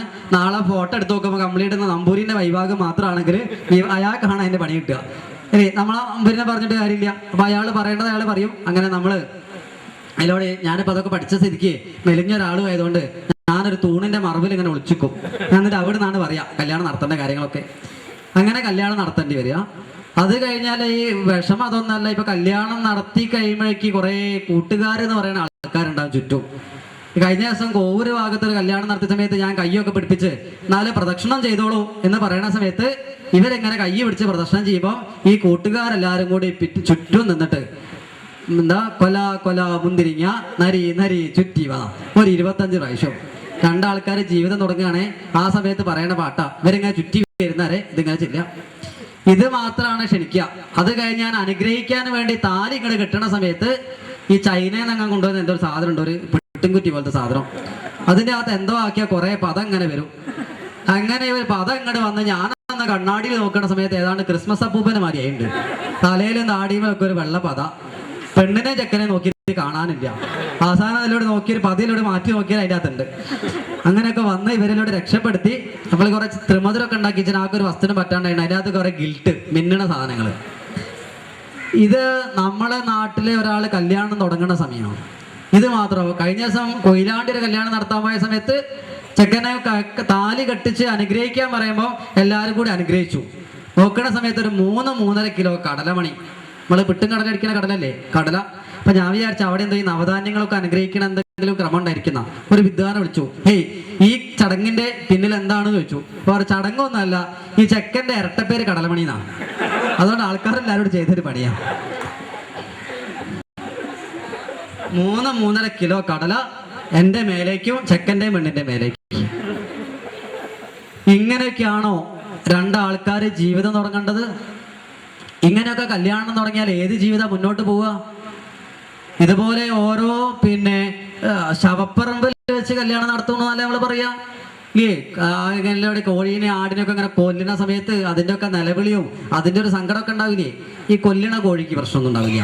ഈ ഒരു കോഴീനെ കൊല്ലുമ്പോൾ നോക്കിക്കണം മറ്റേ കോഴി ഉണ്ടാവില്ലേ? ഇങ്ങനെ നോക്കിക്കേ എന്നെ കൊല്ലുമ്പോൾ അടുത്ത് ഞാനാണല്ലോ. ആ ചിന്തയൊക്കെ ആ ഒരു മാനസികാവസ്ഥ നമ്മളെല്ലാവരെയും കൂടി ഏതെങ്കിലും ഒരു കോഴീൻ്റെ കാലമൊക്കെ മാറി വിചാരിക്കാം. കോഴീൻ്റെ സ്ഥാനത്ത് അല്ലെങ്കിൽ ആടിൻ്റെ സ്ഥാനത്ത് നമ്മളെ സ്ഥാനത്ത് ആടും വിചാരിക്കാം. അങ്ങനെയാണ് ആടിൻ്റെ മോൻ്റെ കല്യാണത്തിന് കുറേ മനുഷ്യന്മാരെ കൊണ്ടുപോയി ഇറക്കുകയാണ് വിചാരിക്കുക. ഇറച്ചിയൊക്കെ അപ്പോൾ നമ്മളെ കുറേ ആൾക്കാരെ കൂട്ടിക്കൊണ്ടുപോയി തൊട്ട് മുമ്പിൽ ഒരാൾ ഇറക്കുമ്പോൾ നമ്മളെ മാനസികാവസ്ഥ ആലോചിച്ച് നോക്കും. അതൊക്കെ അതിനുണ്ടാവില്ലേ? ഏത് കല്യാണം അവിടെ ഡൈവേഴ്സ് ആവാണ്ടിരിക്കുക, ഏത് കല്യാണം മര്യാദയ്ക്ക് പോവുക, ഒരൊറ്റൊന്നും നേരെ പോവില്ല. കാരണം അത്രത്തോളം നമ്മൾ പിന്നിലേക്ക് പോയി. ഇവിടെ വിവാഹം എന്നുള്ള സംസ്കാരം ആ ചടങ്ങൊക്കെ എത്ര മഹത്തരായിരുന്നു എന്നറിയോ?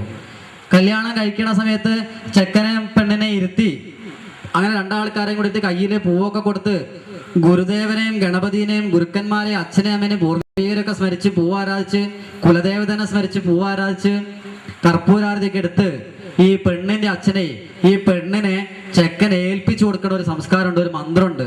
കന്യാദാനം എന്നാ പറയാ.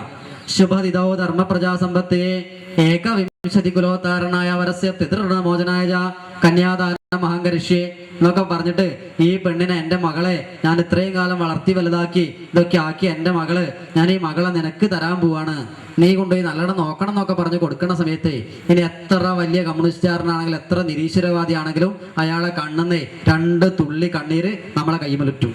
എത്രയോ പ്രാവശ്യം അങ്ങനെ കണ്ണീര് കയ്യിൽ വീണിട്ടുണ്ട്. ആ ഒരു സമർപ്പണമൊക്കെ നോക്കൂ, ഒരു ഭാവം നോക്കൂ. അത് കഴിഞ്ഞാൽ എല്ലാവരും വന്നിട്ട് ഇവർക്ക് നല്ല കുട്ടികൾ ഉണ്ടാവട്ടെ, സൽപുത്രന്മാരുണ്ടാവട്ടെ എന്നൊക്കെ പറഞ്ഞ് അനുഗ്രഹിക്കുക. അങ്ങനെ കേമായിട്ടൊരു ആധ്യാത്മികമായിട്ടുള്ള ഒരു വിവാഹം ചിന്തിച്ചു നോക്കൂ. ഈ നാട്ടിലെവിടെയും കാണാൻ പറ്റില്ല. അത്ര വൃത്തികെട്ടൊരു ഇടപാടായി ഇപ്പൊ വിവാഹം എന്ന് പറയുന്നത്. ശരി, നമ്മളെ സംസ്കാരം അനുസരിച്ച് ഹൈക്കോടതി, ബഹുമാനപ്പെട്ട സുപ്രീം കോടതി നിയമം അനുസരിച്ച് സപ്തപതിയും ശിലാരോഹണം ഉണ്ടെങ്കിൽ മാത്രമേ ഹിന്ദുക്കളെ കല്യാണമായിട്ട് അംഗീകരിക്കാൻ പറ്റൂ. സപ്തപതിന്റെ മന്ത്രത്തിന്റെ ഒക്കെ അർത്ഥം കേട്ടിട്ടുണ്ടോ? ഇത് രസാന്നറിയോ? കൈ പിടിച്ചിട്ട് ഇഷേ ഏകപതി ഭവ സാമാം അനുഭൃത ഭവ വിഷ്ണുസ്ഥാനേത് പുത്രാൻ വിന്ദാവഹി ഭൂംസ്തേ സന്തുചരതഷ്ടയാ. അല്ലയോ പത്നി, ഊർജ്ജ സമ്പാദിതനായി കണ്ട ഒന്നാം പാദം വെച്ചാലും അവിടെ നീ എനിക്ക് അനുകൂലമായി തീരട്ടെ. ഈശ്വരാനുഗ്രഹത്താൽ നമ്മൾക്ക് സൽപുത്ര സമ്പത്ത് ലഭിക്കട്ടെ. അവർ വൃദ്ധാവസ്ഥയിലും ആരോഗ്യവാന്മാരായിരിക്കട്ടെ എന്നൊക്കെ പറഞ്ഞിട്ടേ അങ്ങനെ ഓരോ പദം വെക്കുന്ന സമയത്ത് ഓരോ ഉപദേശങ്ങൾ കൊടുക്കുക. ആറാമത്തെ പദം വെക്കുമ്പോഴേ പറയുന്നുണ്ട്, ഋതുഭ്യ ഷഡ്പദീ ഭവ സാമാം അനുവൃതാ ഭവ വിഷ്ണുസ്ത്വാനേത് പുത്രാൻ വിന്ദാവഹേ ബഹൂംസ്തേ സന്തുചരതഷ്ടയ. അല്ലയോ പത്നി, മാറി വരുന്ന ഋതുക്കൾക്കനുസരിച്ച് ജീവിക്കാനായിക്കൊണ്ട് ആറാം പാദം വെച്ചാലും എന്താ പറയണത്? ജീവിച്ച് മുന്നോട്ട് പോകുമ്പോഴേ നമുക്ക് ദാരിദ്ര്യം വരും, പ്രശ്നങ്ങൾ വരും, ഒരുപാട് പ്രശ്നങ്ങൾ ഉണ്ടാവും. ആ സമയത്തൊക്കെ ഞാൻ സൂര്യനെ പോലെ സദാ പ്രഭചൊരിഞ്ഞും നീ ഭൂമിയെ പോലെ എനിക്ക് താങ്ങായും എപ്പോഴും നിൽക്കണം. നമ്മൾ എപ്പോഴും പരസ്പരം മനസ്സിലാക്കിക്കൊണ്ട് ജീവിക്കും. അല്ലാണ്ട് നാളെ ഒരു പ്രശ്നം വന്നാല് സംശയരോഗം വരെ നാളെ അങ്ങുയാന്റെ കുടുംബക്കാരും പണ്ടേ എങ്ങനെയാന്ന് പറഞ്ഞ് തെറ്റി പോകാതിരിക്കുകയൊക്കെ ചെയ്തിട്ട് അതിന്റെ ഒക്കെ അപ്പുറത്ത് മനസ്സിലാക്കലുണ്ടാവട്ടെ എന്നൊക്കെ പറഞ്ഞ് 6 പാദം വെച്ച് ശിലാരോഹണം നടത്തുന്നുണ്ട്. ഒരു അമ്മീന്റെ മുകളില് ഈ ഭാര്യന്റെ കാല് പിടിച്ച് ചവിട്ടിക്കും. എന്താ പറയണത്? അമ്മിക്കുട്ടിയാ. അമ്മിക്കുട്ടി എന്ന് പറഞ്ഞാൽ അനങ്ങാതെ നിൽക്കുന്ന വസ്തുവാ. അമ്മിയോ? അല്ല, അമ്മി അനങ്ങാതെ നിൽക്കുന്ന വസ്തുവാ. അമ്മിക്കുട്ടിയോ? ഇളകിക്കുന്ന മനസ്സിലെ. ഇതുപോലെ 2 മനസ്സുണ്ട് നമ്മൾക്ക്. ഒന്ന് ഉറച്ച മനസ്സും ഒന്ന് ഇളകിക്കൊണ്ടിരിക്കുന്ന മനസ്സും ഉണ്ട്. അങ്ങനെ ഈ ഇളകിക്കൊണ്ടിരിക്കുന്ന മനസ്സിന്റെ മുകളിൽ ഇളകാത്ത മനസ്സ് വിജയം ഉണ്ടാവട്ടെ എന്നൊക്കെ പറഞ്ഞ് നിനക്ക് തീരുമാനം എടുക്കുന്ന സമയത്ത് തീരുമാനം എടുക്കാൻ സാധിക്കട്ടെ എന്നൊക്കെ പറഞ്ഞ് അങ്ങനെ ആ ഉപദേശങ്ങളൊക്കെ കൊടുത്ത് നടത്തുന്ന വിവാഹങ്ങള് 1 മണിക്കൂർ സമയം വേണ്ടു. സപ്തപതിയും ശിലാരോഹണമൊക്കെ ആയിട്ട് കല്യാണം നടത്താൻ ഈ നാട്ടിൽ ഏതെങ്കിലും ഒരാള് അതിന് തയ്യാറാവുകയാണെങ്കിൽ അത്രയും നല്ലത്. അത് കണ്ടിട്ട് കുറെ ആൾക്കാർ നേരെയാവും. അങ്ങനെയുള്ള വിവാഹങ്ങളൊന്നും ഇതുവരെ ഡൈവേഴ്സ് ആവില്ല. അതൊക്കെ ജീവിതകാലം മുഴുവൻ നന്നായി ജീവിച്ചു തീർക്കാറുണ്ടവർ. ശ്രദ്ധിക്കുക. അപ്പം വിവാഹത്തെ കുറിച്ച് സാമാന്യം ഇത്ര മാത്രമേ പറയുന്നുള്ളൂ. വിവാഹ സംസ്കാരം പഠിപ്പിക്കാറുണ്ട്. അതിപ്പോ പഠിപ്പിക്കാൻ വയ്യ, പിന്നീട് പഠിപ്പിക്കാം, കാരണം സമയമില്ല. എന്തിനാണ് നറബറ വെക്കണത്? എന്തിനാ കലശപാത്രം വെക്കണത്? എന്തിനാ നാഴി വെക്കണത്? എന്തിനാണ് ഇടത്ത് ഭാഗത്തിരുന്നത്? എപ്പോഴാണ് വലത്ത് ഭാഗത്തിരുത്തേണ്ടത്? ആരാ കൈ പിടിച്ചു കൊടുക്കേണ്ടത്? താലി എന്തിനാ കിട്ടണത്? പുടവ കൊടുക്കണോ വേണ്ടിയോ? ആരാ കൊടുക്കേണ്ടത്? ഇതൊക്കെ നമുക്ക് ചർച്ച ചെയ്യാം പിന്നീട്. ആ ക്രമം പഠിക്കുന്ന സമയത്ത് ഇപ്പൊ സമയമില്ലാത്തതുകൊണ്ട് പരിചയപ്പെടുത്തുക മാത്രമേ ചെയ്തിട്ടുള്ളൂ. ശ്രദ്ധയിൽ വെക്കുക. അങ്ങനെ വിവാഹം കഴിഞ്ഞാല് അടുത്ത സംസ്കാരമാണ് ഇത്. ഗൃഹസ്ഥാശ്രമം. ഗൃഹസ്ഥനാവുക, കുടുംബജീവിതത്തിലേക്ക് പ്രവേശിക്കുക. അവിടെ 5 മഹായജ്ഞങ്ങൾ അനുസരിക്കാൻ പറയുന്നുണ്ട്. അതാകെ പറയണത് ഭാര്യനെ എങ്ങനെ ശ്രദ്ധിക്കണം, ഭർത്താവിനെ എങ്ങനെ നോക്കണം എന്നൊക്കെ പറഞ്ഞു കൊടുക്കണ കുറെ കാര്യങ്ങളാണ്.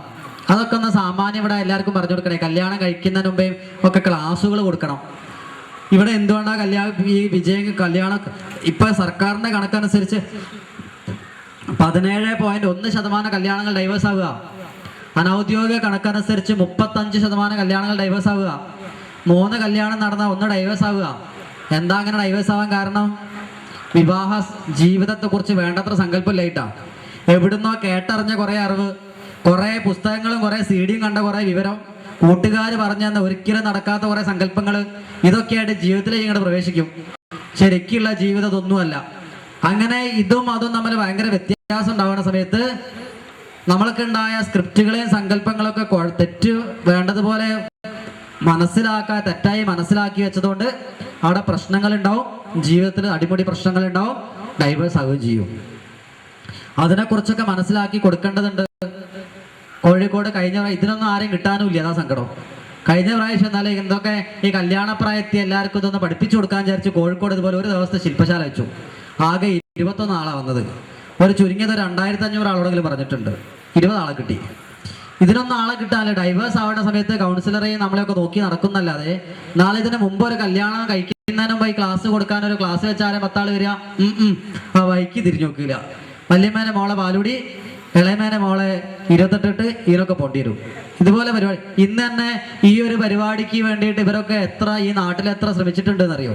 എത്രയോ ആൾക്കാരെ നേരിട്ട് കണ്ടിട്ട് അല്ലാണ്ട് പറഞ്ഞിട്ടുണ്ട്. എന്തെങ്കിലും ഒരു പാലൂടിയോ ഒരു ചോറൂണോ ഒരു കല്യാണോ കിട്ടിയാൽ എല്ലാവരും കൂടി ഷട അങ്ങോട്ട് പോയി. ഇതൊക്കെ വേറെ ഒരു പണിയില്ലാത്ത കുറെ ആൾക്കാർക്കുള്ളതാണ് ധാരണ. അതുകൊണ്ട് തന്നെ വന്ന നിങ്ങളൊക്കെ 1000 പ്രാവശ്യം നമസ്കരിച്ചാലും മതിയാവില്ല. ഇത്രയൊക്കെ തിരക്കുണ്ടായിട്ട് വന്നല്ലോ, വളരെ സന്തോഷം. ഇനി അവസാനം ഈ നന്ദിയൊക്കെ ഞാൻ രേഖപ്പെടുത്തുന്നുണ്ട്. മുന്നോട്ട് പോവാം. ഇവിടെ ഇതാണ് വിവാഹ സംസ്കാരം. എങ്ങനെ ഗൃഹസ്ഥൻ എങ്ങനെ പഞ്ചമഹായജ്ഞങ്ങൾ അനുഷ്ഠിക്കണം, ക്ഷേത്രത്തിൽ പോകണം, എങ്ങനെ വേണം, കുട്ടികളെ എങ്ങനെ വളർത്തണം എന്നൊക്കെ പറയുന്ന സംസ്കാരമാണ്. അത് പറയാൻ മാത്രം നമുക്ക് 2-3 മണിക്കൂർ വേണ്ടതുകൊണ്ട് അത് ഞാൻ ഒഴിവാക്കുക. ചർച്ച ചെയ്യേണ്ടില്ലല്ലോ. അല്ല, അത് ഒഴിവാക്കി പറഞ്ഞു. ഇങ്ങനെ സംസ്കാരമുണ്ട്, ഗൃഹസ്ഥാശ്രമം എന്ന് പറഞ്ഞ സംസ്കാരമുണ്ട്. അതിൽ പഞ്ചമഹായജ്ഞങ്ങളാണ് അനുഷ്ഠിക്കേണ്ടത് മാത്രം മനസ്സിലായിക്കോളൂ. പിന്നീട് എപ്പോഴെങ്കിലും സമയം കിട്ടുമ്പോൾ ഞാൻ അതിനെക്കുറിച്ച് വിശദമായിട്ട് പറയുന്നുണ്ട്. കാരണം അതിനെക്കുറിച്ച് പറഞ്ഞാൽ നമുക്ക് ഉച്ചയ്ക്ക് ശേഷം പറയാൻ നിശ്ചയിച്ച കുറേ കാര്യങ്ങളുണ്ട്. മരണാനന്തര ക്രിയകൾ, ബലിക്രിയകളൊക്കെ അതെവിടെ എത്തുക. അതുകൊണ്ട് നിങ്ങളുടെ സമ്മതത്തോടു കൂടി ഗൃഹസ്ഥാശ്രമം എന്നൊരു ആശ്രമമുണ്ട്. അതിൽ ഭാര്യ എങ്ങനെ ജീവിക്കണം, ഭർത്താവ് എങ്ങനെ ജീവിക്കണം, ഭാര്യ ഭർത്താവിനോട് എങ്ങനെ പെരുമാറണം, എങ്ങനെ കാണണം, ഭർത്താവ് ഭാര്യനെ എങ്ങനെ കാണണം, എങ്ങനെ പെരുമാറണം എന്നൊക്കെ പറയുന്ന സങ്കല്പമുള്ളത്. കാരണം കല്യാണം കഴിഞ്ഞ് വീട്ടിലെത്തിയാൽ ഭാര്യനെ പടിഞ്ഞാറ്റേ കൊണ്ടുപോയി ഇരുത്തും ഇല്ലേ? എങ്ങനല്ലേ? എന്നിട്ട് പാലൊക്കെ കൊടുക്കില്ലേ? അതിനൊക്കെ ആ ക്രിയന്റെ പേരെന്താ? അതിനെന്താ പറയാ? മധുരം കൊടുക്കാന്നൊക്കെ വേറെ. ആ അടുത്ത് കൊണ്ട് ഇരുത്തണ എന്താ വിളിക്ക? കുടിവെപ്പ് എന്ന് പറയില്ലേ? കുടിവെപ്പ് എന്ന് പറയില്ലേ? അങ്ങനെയൊന്നും പറയില്ലേ? പാൽ കൊടുക്കാന്നേ പറയുള്ളൂ അല്ലേ? ആ ക്രിയേന്റെ പേര് കുടിവെപ്പ് എന്നാ. ഈ ഭാര്യനെ ഭർത്താവിനോട് അകത്തുകൊണ്ട് ഇരുത്തിയിട്ട് പാലിങ്ങനെ കൊടുക്കണേന്.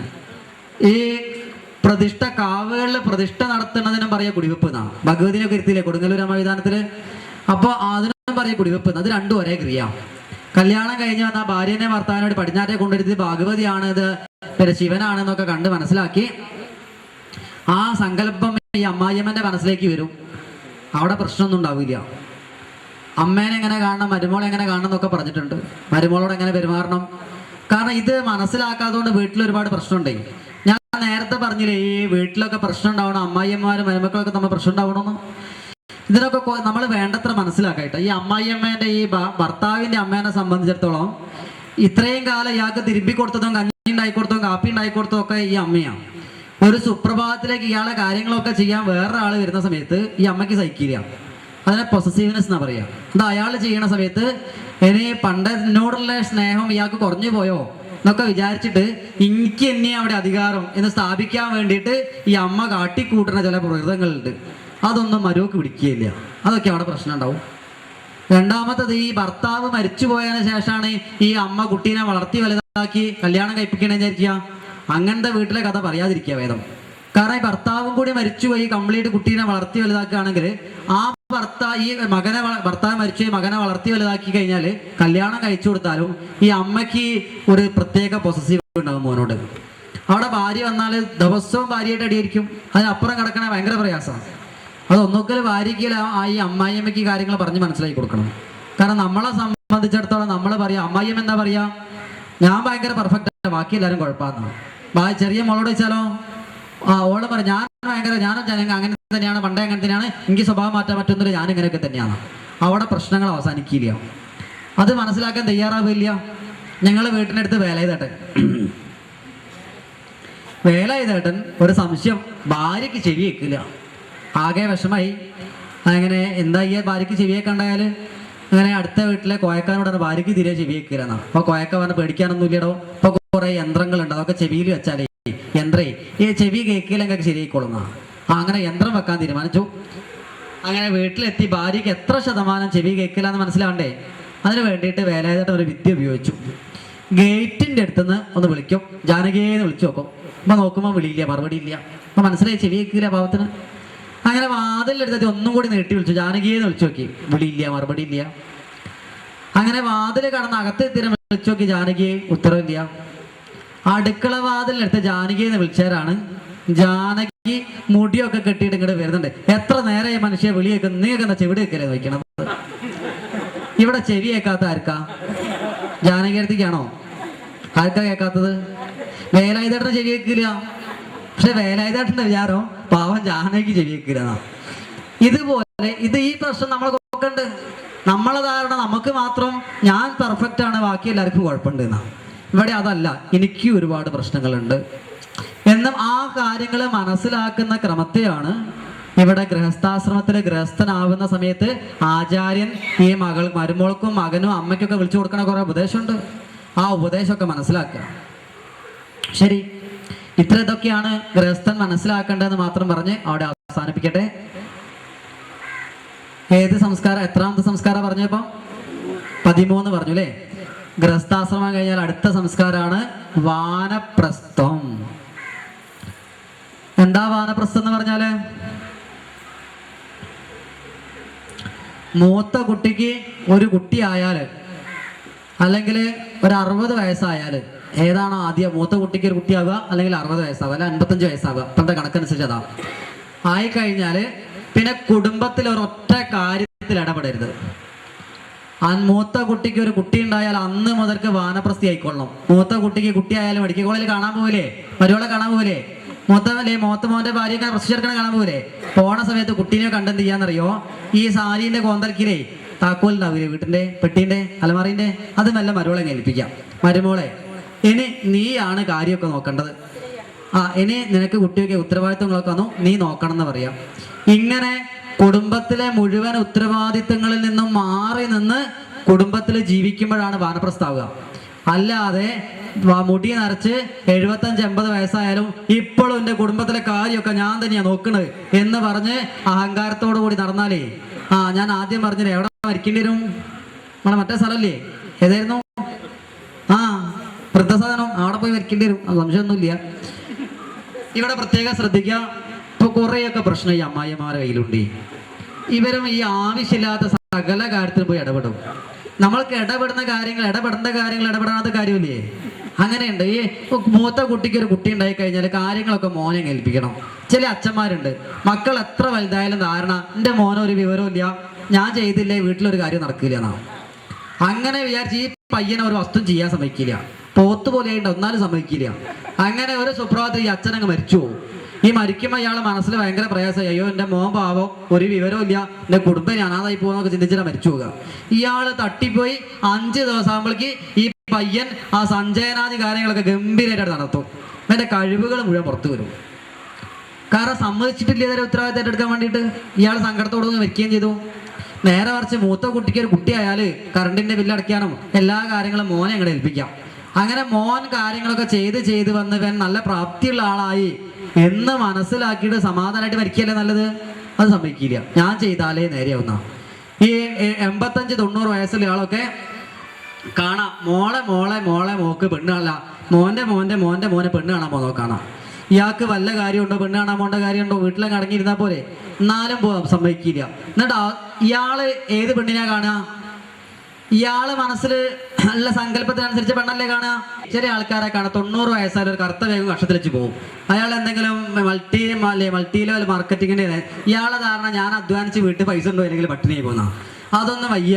എത്ര കാലം അധ്വാനിക്കാൻ നിശ്ചയിച്ച് മരിക്കണ അന്ന് വരെ അധ്വാനിക്കാൻ തീരുമാനിച്ചാ നിർത്തുക.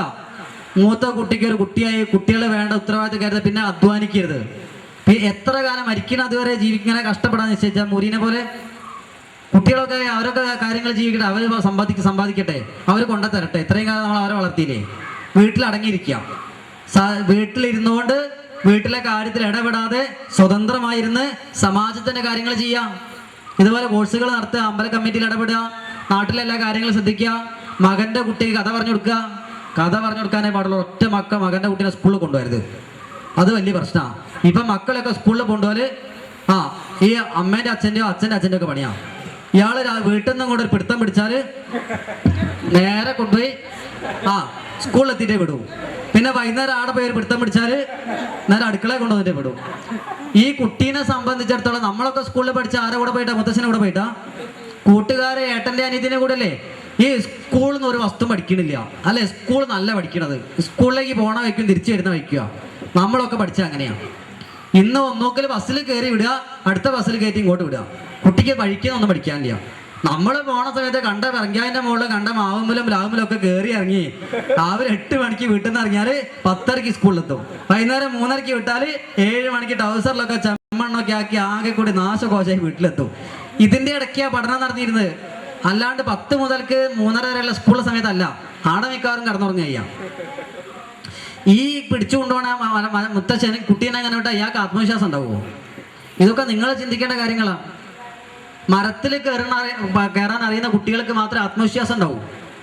നമ്മളൊക്കെ മരത്തിൽ കയറാൻ പഠിപ്പിച്ച് അമ്മയെ വല്ലിപ്പിക്കുകയാണ്. ദിവസം പറയും, മോനെ കറി വെക്കാനൊന്നുമില്ല, ഒരു ചക്ക ഇതുണ്ടാ, ഒരു മാങ്ങ അള്ളിട്ടുണ്ടോ നോക്കിയാ, അത് ആരാന്റെ പറമ്പിൽ വാങ്ങിൻ്റെ ഉള്ളിൽ. ആ മുതലാളി വരുന്നോ നോക്കണം, മാങ്ങ പറിക്കണം, താഴെ വീഴാതെ ഇതൊക്കെ നോക്കണം, എന്നിട്ട് അമ്മയ്ക്ക് പറിച്ചു കൊടുക്കും. ഇന്നിപ്പോ ചെറിയ കുട്ടി മരത്തുമ്മ കയറാൻ തുടങ്ങിയാൽ ആദ്യം പറയും, എന്ത് പറയും, മോനെ കയറല്ലേ, കയറിയാല് ഉറപ്പാ വീഴുന്നു. അങ്ങനെ പറഞ്ഞ് നമ്മളെ കുട്ടി വലുതായാല് ഒരു മുറിച്ച് നിലത്ത് വീണെടുക്കണ തെങ്ങിന്റെ മുകളിൽ കയറാനോട് കുട്ടിക്ക് പറ്റൂല. അതിന്റെ മുകളിൽ കയറിയ വീഴും. കാരണം കുട്ടിക്കാലത്ത് കിട്ടിയ സ്ക്രിപ്റ്റ് എന്താ, മരത്തിൽ കയറിയാല് വീഴുന്നുള്ളതാണ്. അപ്പൊ അതുകൊണ്ട് സ്ക്രിപ്റ്റുകൾ കൊടുക്കുമ്പോൾ ശ്രദ്ധിക്കണം എന്നുള്ള വിഷയം. കുട്ടികളെ നീന്താൻ പഠിപ്പിക്കണം, മരത്തിൽ കയറാൻ പഠിപ്പിക്കണം. നല്ല ആത്മവിശ്വാസം ഉണ്ടാവും. ഇത് രണ്ടും പഠിക്കേണ്ട കുട്ടികൾ നന്നായിട്ട് ചെറിയ കുട്ടിക്കാലത്തെ നീന്താൻ പഠിക്കണം. ശരി. അങ്ങനെ ഗൃഹസ്ഥാശ്രമം കഴിഞ്ഞാൽ വാനപ്രസ്ഥി ആയാല് കുടുംബകാര്യങ്ങൾ ഇടപെടരുത്. എവിടേക്കാ സപ്താഹങ്ങളിൽ നോക്കുക, ഭാര്യയും ഭർത്താവും മക്കളൊക്കെ എന്താ വീട്ടിൽ ഉണ്ടാക്കി തന്നിട്ടുണ്ടെങ്കിൽ തിന്നുക. ഒരു കാര്യത്തിൽ ഇടപെടരുത്. അഥവാ അഭിപ്രായം ചോദിച്ചാൽ മാത്രം പറയാം, ഞാൻ കുടുംബം നോക്കിയിരുന്ന കാലത്ത് ഇങ്ങനെയൊക്കെയാ ചെയ്തിരുന്നത് പറയാം. അവിടെ പിന്നെ താനോ നീന്ന് പോലെ വിളിക്കാൻ പാടില്ല. ഇല്ലേ? നമുക്ക് തുല്യമായ ഒരു വ്യക്തിയോട് എങ്ങനെയാണോ പെരുമാറുന്നത് അതുപോലെ മകനോടും മരുമകളോടും പെരുമാറാൻ തുടങ്ങണം. ബഹുമാനത്തോടുകൂടി കാണാൻ തുടങ്ങണം. അങ്ങനെ കാണാൻ തുടങ്ങുക, കാര്യങ്ങൾ ചർച്ച ചെയ്യാം. നമുക്ക് ഒരധികാരം ഇല്ല വീട്ടിൽ. നമ്മൾ ആ വീട്ടിലൊരു ഗസ്റ്റ് ആണെന്ന് വിചാരിക്കാം. അങ്ങനെ വീടിനോടും വീട്ടുകാരോടും യാതൊരു അറ്റാച്ച്മെന്റും ഇല്ലാതെ, ഒരു ഉത്തരവാദിത്വം ഇല്ലാതെ വീട്ടിൽ ജീവിക്കാം. അങ്ങനെ നിന്നാൽ അതാണ് വാനപ്രസ്ഥം. സന്തോഷം ഉണ്ടാവും. വീട്ടിൽ കിടന്ന് മരിക്കാം, മറ്റിടത്തിലേക്ക് കൊണ്ടിരില്ല. അത് കഴിഞ്ഞാൽ അടുത്ത സംസ്കാരമാണ് 15ാമത്തെ സംസ്കാരമാണ്. 14 പറഞ്ഞില്ലേ? 15ാമത്തെ സംസ്കാരമാണ് അന്ത്യേഷ്ടിയാണോ? അത് 16 അല്ലേ? 15ആണ് സന്യാസം. എന്താ സന്യാസം എന്ന് പറഞ്ഞാല്, എന്താ സന്യാസി എന്ന് പറഞ്ഞാല്? ഇന്നലെ NCCന്റെ ക്യാമ്പ് പോയിട്ട് ചോദിച്ചു എന്താ സന്യാസി എന്ന്. അപ്പൊ ഒരു കുട്ടി പറഞ്ഞത്, സാറേ ഈ സന്യാസി എന്ന് പറഞ്ഞാലേ ഒരു ഡിഗ്രിയാണത്. സന്യാ എ സന്യാ ബി, അത് രണ്ടും കഴിഞ്ഞാല് അതാണോ സന്യാസി? അതാവില്ല. സന്യാസി എന്ന് പറഞ്ഞാല് സമ്യക് നശ്യതേ അനേനൈതി സന്യാസിവ. സമ്യക് ആയിട്ടുള്ള വസ്തുക്കളെ ആരാണോ നശിക്കുന്നത് അയാള് മാത്രം സന്യാസി. അതായത് 75 വയസ്സൊക്കെ കഴിഞ്ഞാലേ പിന്നെ വീട്ടിലും വലിങ്ങനെ നിൽക്കരുത്. പിന്നെ നമ്മൾ സൊസൈറ്റീൻ്റെതാണ്. പിന്നെ അങ്ങനെ നാട്ടിലിറങ്ങുക, നമ്മൾ ഇത്രയും കാലം കൊണ്ട് പഠിച്ച കാര്യങ്ങളൊക്കെ അനുസന്ധാനം ചെയ്യുക, ചെറിയ കുട്ടികൾക്ക് കഥ പറഞ്ഞു കൊടുക്കുക, നാട്ടിലെല്ലാ കാര്യത്തിലും പോയി ഇടപെടുക, കാര്യങ്ങൾ യാത്ര ചെയ്യുക, പുണ്യക്ഷേത്രങ്ങൾ പുണ്യ നദികളൊക്കെ സഞ്ചരിക്കുക, നാട്ടിൽ എവിടെയൊക്കെ സപ്താഹം നടക്കുന്നുണ്ടെങ്കിൽ അവിടെയൊക്കെ പോവുക. 1ാമത്തെ ദിവസം തുടങ്ങുന്ന ദിവസം മുതൽ അവിടെ കൂടുക. 7ാമത്തെ ദിവസം നാട്ടുകാരൊക്കെ പോയിട്ട് അവിടെ ഇങ്ങോട്ട് പോരാവും, ചോറൊക്കെ അവിടെ നിന്ന് കിട്ടും. അങ്ങനെ ഇരിക്കുക. അങ്ങനെ മരണത്തിനെ കുറിച്ച് മനസ്സിലാക്കുക, മരണത്തിന് വേണ്ടി തയ്യാറാവുക. ഇതൊക്കെയാണ് സന്യാസം എന്ന് പറയുന്നത്. പണ്ടൊക്കെ സന്യാസിമാരോട് വീട് വിട്ട് ഇറങ്ങിക്കോളാനാ പറഞ്ഞത്. അങ്ങനെ യാത്ര ചെയ്ത് കാശി ലക്ഷ്യമാക്കിയിട്ടൊക്കെ യാത്ര ചെയ്യുക. അങ്ങനെ പോണ പോക്കില് എവിടെയെങ്കിലും ഒക്കെ വെച്ച് മരിക്കും. അങ്ങനെ 15 സംസ്കാരം കഴിഞ്ഞാല് 16ാമത്തെ സംസ്കാരമാണ് അന്ത്യേഷ്ടി സംസ്കാരം. ഇനി ഇവിടെ അന്ത്യേഷ്ടി സംസ്കാരത്തെ കുറിച്ചാണ് പറയുന്നത്. ഒരു മിനിറ്റ് നേരം അല്ലെ ഒരു 2 മിനിറ്റ് എല്ലാവർക്കും ഒന്ന് ഏറ്റവും പ്രധാനപ്പെട്ടതും നമ്മൾ അറിഞ്ഞിരിക്കേണ്ടതുമായ സംസ്കാരമാണ് അന്ത്യേഷ്ടി സംസ്കാരം. ഇന്ന നാട്ടിൽ ഏറ്റവും വികലമായിക്കൊണ്ടിരിക്കുന്ന ഒരു സംസ്കാരമാണ്. ഇന്ന് നമുക്ക് ചുറ്റും കാണാൻ സാധിക്കുന്നത്, ഞങ്ങളുടെ നാട്ടിലൊക്കെ ഇപ്പോൾ ഒരാൾ മരിച്ചു കഴിഞ്ഞാൽ 2 ആൾക്കാർ പറഞ്ഞയക്കും. ഒരാളെ ബീവറേജ് കോർപ്പറേഷൻ്റെ ഷോപ്പിലേക്കും ഒരാളെ കള്ള് ഷോപ്പിലേക്കും. കാരണം ഈ കാപ്പി കളർ നിറത്തിലുള്ള വെള്ളം വന്നാൽ മാത്രമേ ഇതിന് ആളെ കിട്ടൂ. രണ്ടാമത്തത്, കള്ള് ഷാപ്പിലേക്ക് പറഞ്ഞയക്കുന്ന ആളെ പറഞ്ഞയക്കണത് ഈ ക്രിയ ചെയ്യിക്കുന്ന ആള് മിക്കവാറും കള്ള് ഷാപ്പിലാണ് ഉണ്ടാവുക. അയാളെ സ്ഥിരം അവിടെ ഒരു ബെഞ്ചിന്റെ മുകളിൽ ഇരിക്കുന്ന ആളാണ്. അയാളെ അവിടെ നിന്ന് താങ്ങി പിടിച്ച് കൊണ്ടുവന്ന് വീട്ടിലെത്തി ഒരു തെങ്ങിനോട് ചാരി നിർത്തും. കാരണം പാവത്തിന് സ്വന്തമായിട്ട് നിൽക്കാനുള്ള ത്രാണി ഉണ്ടാവില്ല. അങ്ങനെ അയാൾ ബോധം വരുന്ന സമയത്ത് അയാൾ പറയുന്നതിനനുസരിച്ചാണ് അച്ഛനെയും അമ്മേനൊക്കെ സംസ്കരിക്കുക. നമ്മൾ ഇത്രയും കാലം അച്ഛ അമ്മേന്നൊക്കെ വിളിച്ച് വളരെ വലിയ മനുഷ്യന്മാരൊക്കെ ഇത്ര ഗതികേടിൽ സംസ്കരിക്കേണ്ട ഒരു കാലം നമ്മൾക്ക് വന്നില്ലേ എന്ന് ചിന്തിക്കുക. അങ്ങനെ ഉണ്ടാവരുത്. നമ്മൾക്ക് മനസ്സിലാക്കണം. നമ്മൾ മനസ്സിലാക്കുക, ഒരാൾ മരിച്ചു കഴിഞ്ഞാൽ മരണം എന്താണ്, മരിച്ചു കഴിഞ്ഞാൽ എന്തൊക്കെയാണ് ചെയ്യേണ്ടത് എന്നൊക്കെ ചിന്തിക്കുക. നിങ്ങളെ ശ്രദ്ധയിലേക്ക് കൊണ്ടുവരട്ടെ. നാട്ടിൽ ആയിരക്കണക്കിന് ലക്ഷക്കണക്കിന് കാക്കകളുണ്ട്. ഏതെങ്കിലും ഒരു കാക്കേൻ്റെ അസ്ഥിക്കൂടം തെങ്ങിൻ്റെ മുകളിൽ തേങ്ങ വരിക്കാരൻ കണ്ടിട്ടുണ്ടോ? അങ്ങനെ പറയണ്ടായോ? ആയിരക്കണക്കിന് നായകളുണ്ട്, ആയിരക്കണക്കിന് പട്ടികളുണ്ട്. ഏതെങ്കിലും ഒരു നായ മരിച്ചെടുക്കണ ആരെയും കണ്ടിട്ടുണ്ടോ? ഈ നാഷണൽ ഹൈവേൻ്റെ മുകളിൽ പാണ്ടിലോറി കയറി കഴിഞ്ഞാൽ ഈ ഫോട്ടോസ്റ്റാറ്റ് എടുത്തുന്ന രൂപം കാണാം റോഡിൻ്റെ മുകളിൽ നായൻ്റെ. അതല്ലാതെ ഒരു നായ പ്രായമായിട്ട് മരിക്കുന്ന ഒരു നായേൻ്റെ ശവം ആരെയും കണ്ടിട്ടുണ്ടോ? ഏതെങ്കിലും ഒരു പൂച്ചയുടെ ശവം ആരെങ്കിലും കണ്ടിട്ടുണ്ടോ? നാട്ടിൽ എവിടെ നോക്കിയാലും നായ്ക്കളെയും പൂച്ചേനെയൊക്കെ കാണാം. ഇതിലൊക്കെ ശവം എവിടെ പോവാ? 650 കോടി സ്പീഷ്യസ് ഉണ്ട്. ഏതെങ്കിലും ഒരു ജീവിനെ ശവാരം കണ്ടിട്ടുണ്ടോ? നമ്മളെ വീട്ടിന് ചുറ്റും നോക്കിയാൽ എത്ര മൈനനെ കാണാം, എത്ര അടയ്ക്കാക്കിളിനെ കാണാം, എത്ര അരണയെ കാണാം, ഓന്തിനെ കാണാം. ഏതെങ്കിലും ജീവി മരിച്ചെടുക്കണ കണ്ടിട്ടുണ്ടോ? ആരെങ്കിലും കണ്ടിട്ടുണ്ട്? ആരെങ്കിലും ഒരാളെ കൈ ഒന്നിക്കോ ഞാൻ കണ്ടിട്ടുണ്ട് എന്ന് പറയുകയാണെങ്കിൽ ആ വയസ്സായിട്ട് തന്നെ മരിച്ചത്, അല്ലാണ്ട് LKG പഠിക്കുന്ന പല്ലീൻ്റെ കാര്യമല്ല പറഞ്ഞത്, പ്രായമായ പല്ലീൻ്റെ കാര്യമാണ് പറഞ്ഞത്. ബസ്സിനുണ്ടെങ്കിൽ ചത്ത കാണാം, അത് മനുഷ്യന്മാരെ ബസ്സിനുണ്ടെങ്കിൽ ചത്ത കാണാം. അതല്ലാതെ പ്രായമായിട്ട് സ്വാഭാവികമായിട്ട് മരിക്കുന്ന ജീവികൾ കണ്ടിട്ടുണ്ടോ? ആയിരക്കണക്കിന് ആനകൾ കാട്ടിലുണ്ട്. ഇന്ന് വരെ ഒരു കാട്ടിലും ആനയുടെ അസ്ഥിക്കൂടം കണ്ടിട്ടില്ല. ഈ ആന എവിടെ പോവുക? ഇതൊക്കെ നിങ്ങളെ ചിന്തയ്ക്ക് വിട്ടു തരുന്നു. സ്വാഭാവികമായിട്ടും ഉത്തരം അറിയെങ്കിൽ പറയാം, അല്ലെങ്കിൽ അന്വേഷിച്ച് കണ്ടുപിടിച്ച് പറയാം. നമ്മൾക്ക് ഇതൊരു പരസ്യം മാത്രമാണ് ഇന്നത്തെ ശില്പശാല. ഇത് കഴിഞ്ഞിട്ട് ഇതൊക്കെ ശരിക്കും പഠിപ്പിക്കാൻ തുടങ്ങുന്നുണ്ട്. ആ ക്ലാസ്സിൽ വന്നാൽ മാത്രം ഇതിൻ്റെ ഉത്തരം പറഞ്ഞുതരാം. നമ്മളെ കയ്യിൽ എന്തെങ്കിലും ഒരു പിടിവള്ളി വേണ്ടേ? അതുകൊണ്ടാണ് അവിടെ നിൽക്കട്ടെ.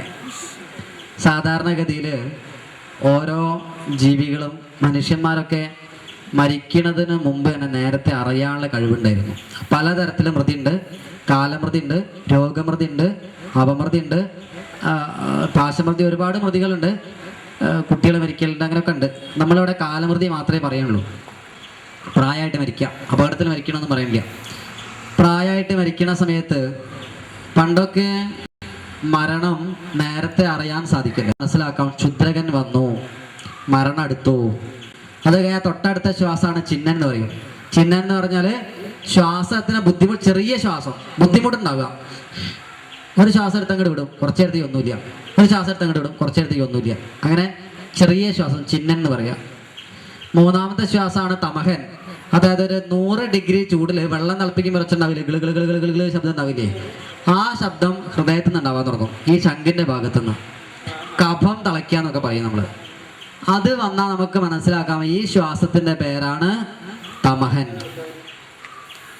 അത് കഴിഞ്ഞാൽ ഒരു ശ്വാസം ഉണ്ട്, അതാണ് മഹാൻ എന്ന് പറയുന്ന ശ്വാസം. അയാൾ ഒരു മഹാനാണെന്നൊക്കെ പറയില്ലേ, അതുപോലെ ഏറ്റവും വലിയ ശ്വാസം, നല്ല ശ്വാസം. ഈ മഹാൻ വന്നാലേ അയാളെ ജീവിതത്തിൽ ഇത്രയും നല്ലൊരു സമയം ഉണ്ടാവില്ല, അത്രയും ആരോഗ്യമൊക്കെ അങ്ങോട്ട് വരാൻ തുടങ്ങും. എല്ലാ സൂക്കേടും മാറിയതുപോലെ അങ്ങോട്ട് തോന്നും. മുഖത്തൊക്കെ ഒരു പ്രകാശം, ഒരു ചൈതന്യമൊക്കെ വരാനുണ്ട്. അത്രയും ഊർജ്ജസ്വലായിട്ട് വളരെ സന്തോഷവും. എല്ലാ മക്കളെയും അടുത്ത് വിളിക്കും, എല്ലാവരോടും കാര്യങ്ങളൊക്കെ പറയും, കളിയും ചിരിയും ഒക്കെ. ഇത്രയും നല്ല സന്തോഷം നമ്മൾ കണ്ടിട്ടുണ്ടാവില്ല. മുഖത്തൊക്കെ ഒരു ചെറിയ സൂര്യൻ ഉദിച്ച് നിൽക്കുന്നുണ്ടാവും, കണ്ണൊക്കെ അങ്ങോട്ട് തിളങ്ങാൻ തുടങ്ങും. അത് വന്നാൽ മനസ്സിലാക്കണം, ഇത് മഹാൻ എന്ന് പറയുന്ന ശ്വാസമാണ് വന്നതെന്ന്. ശരിക്ക് ആ ഒരു തേജസ് എന്ന് പറയണത് ആ സമയത്ത് അവർക്ക് അനുഗ്രഹിക്കാനൊക്കെ കഴിവുണ്ടാവും. കണ്ണിലൊക്കെ നോക്കിയാലുണ്ടല്ലോ, നമ്മൾ അറിയാണ്ട് നമസ്കരിച്ചു പോകും. ഈ കവിളൊക്കെ അങ്ങനെ ചുവന്ന് തുടുത്തു വരും ഈ മഹാൻ എന്ന് പറയുന്ന ശ്വാസം വന്നാൽ. അത് കഴിഞ്ഞാൽ ഉറപ്പാണ് അടുത്ത ശ്വാസമാണ് മഹാൻ കഴിഞ്ഞാൽ ഊർദ്ധകൻ. ഇത് കഴിഞ്ഞാൽ പിന്നെ കഴിഞ്ഞു. ഊർദ്ധകൻ എന്ന് പറഞ്ഞാൽ എല്ലാ ശ്വാസവും കൂടി വന്ന് പുറത്തേക്ക് പോകണ ക്രിയ. അതാണ് മരണം എന്ന് പറയുന്നത്. ഇപ്പൊ മരണത്തെക്കുറിച്ച് പറയാൻ വേണ്ടിയിട്ട് ആദ്യം മുതൽ എന്താണ് മരണം എന്ന് പറയാം. ഒരു മനുഷ്യൻ എന്ന് പറയുന്നത്, ഇതൊന്ന് പങ്കെടുക്കണം, ഞാൻ ചോദിക്കുന്നതിന് ഉത്തരം പറയണം. ഒരു മനുഷ്യൻ എന്ന് പറയണത് ഏറ്റവും പ്രധാനമായിട്ട് രണ്ട് വസ്തുക്കൾ ചേർന്നതാണ്. ഏതൊക്കെയാണ് രണ്ട് വസ്തുക്കൾ? ഒരു സ്ഥൂല ശരീരവും ഒരു സൂക്ഷ്മ ശരീരവും. സ്ഥൂല ശരീരം എന്ന് പറഞ്ഞാൽ നമ്മൾ നോക്കിയാൽ കാണുന്ന വസ്തു. നിങ്ങൾ നോക്കിയാൽ കാണുന്നത് ശ്രീനാഥിന്റെ സ്ഥൂല ശരീരം. ഇതിങ്ങനെ മാറിക്കൊണ്ടേയിരിക്കും. മാറാതെ ഉള്ളിൽ നിൽക്കുന്നതിനാണ് സൂക്ഷ്മ ശരീരം എന്ന് വിളിക്കുക. മനസ്സിലായി? മനസ്സിലായില്ല? മനസ്സിലായി ഇല്ല? എന്താ അഭിപ്രായം? വേണ്ടത്ര മനസ്സിലായില്ല? മനസ്സിലായി എന്ന് പറഞ്ഞാൽ മുന്നോട്ട് പോകാൻ, ഇല്ലെങ്കിൽ കുറച്ചുകൂടി വിശദാക്കാൻ വെച്ചിട്ടാ. ആ, എന്താ അഭിപ്രായം? മനസ്സിലായില്ല? ഇല്ല. ശരി, സന്തോഷം. തുറന്നു പറഞ്ഞാൽ മതി. ഇത് മനസ്സിലാക്കിച്ചിട്ടേ ഞാൻ ഇവിടുന്ന് പോകാൻ ഇഷ്ടപ്പെടുന്നുള്ളൂ. അതുകൊണ്ടാണ് ഇത് മനസ്സിലാക്കണം എന്ന് പറയുന്നത്. ദൃഷ്ടാന്തങ്ങൾ ധാരാളം ഉണ്ട് കീശയിൽ. ഏതെങ്കിലും എടുത്ത് പറഞ്ഞാൽ പോരെ? ആ, അനവധി ദൃഷ്ടാന്തമായിട്ട് അങ്ങോട്ട് പോകുന്നത് രാവിലെ വരുമ്പോൾ. എന്താ ദൃഷ്ടാന്തം? ഇവിടെ ഇരിക്കണ എല്ലാവരും 1ാം ക്ലാസ് പഠിച്ചില്ലേ? വലിയ 1ാം ക്ലാസ് പഠിച്ചിട്ടുണ്ടോ? പഠിച്ചിട്ടുണ്ട്.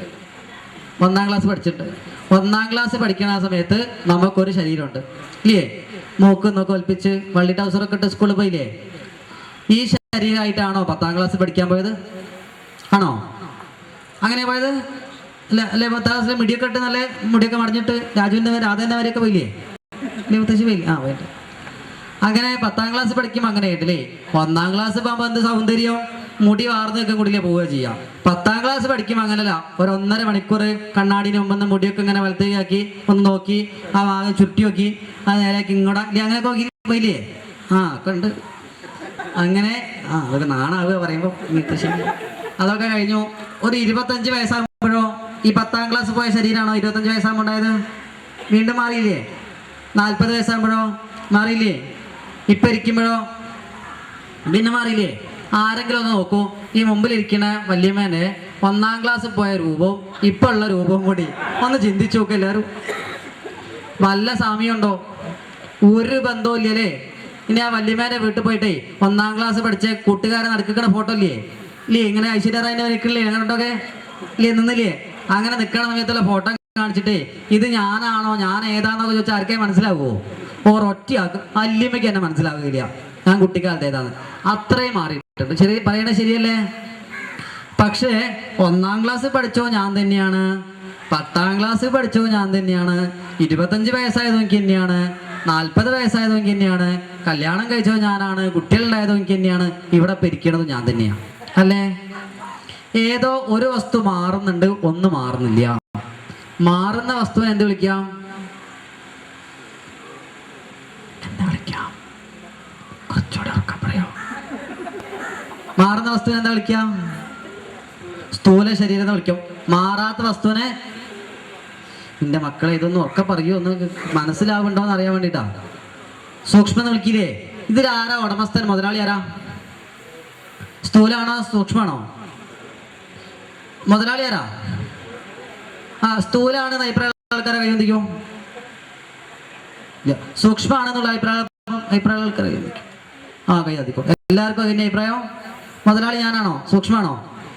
ആണോ? ഞാൻ എന്ന് പറയണ ആരെ കുറിച്ചാ? എൻ്റെ ശരീരത്തെ കുറിച്ചാണോ എന്നെ കുറിച്ചാണോ?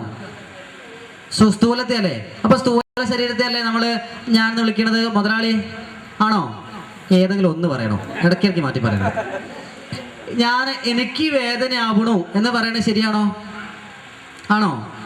എനിക്ക് വേദനയാവോ? എവിടെയാ വേദന എന്ന് വെച്ചാലോ, ഇതാ ഇവിടെ, ഇത് എനിക്കാണോ?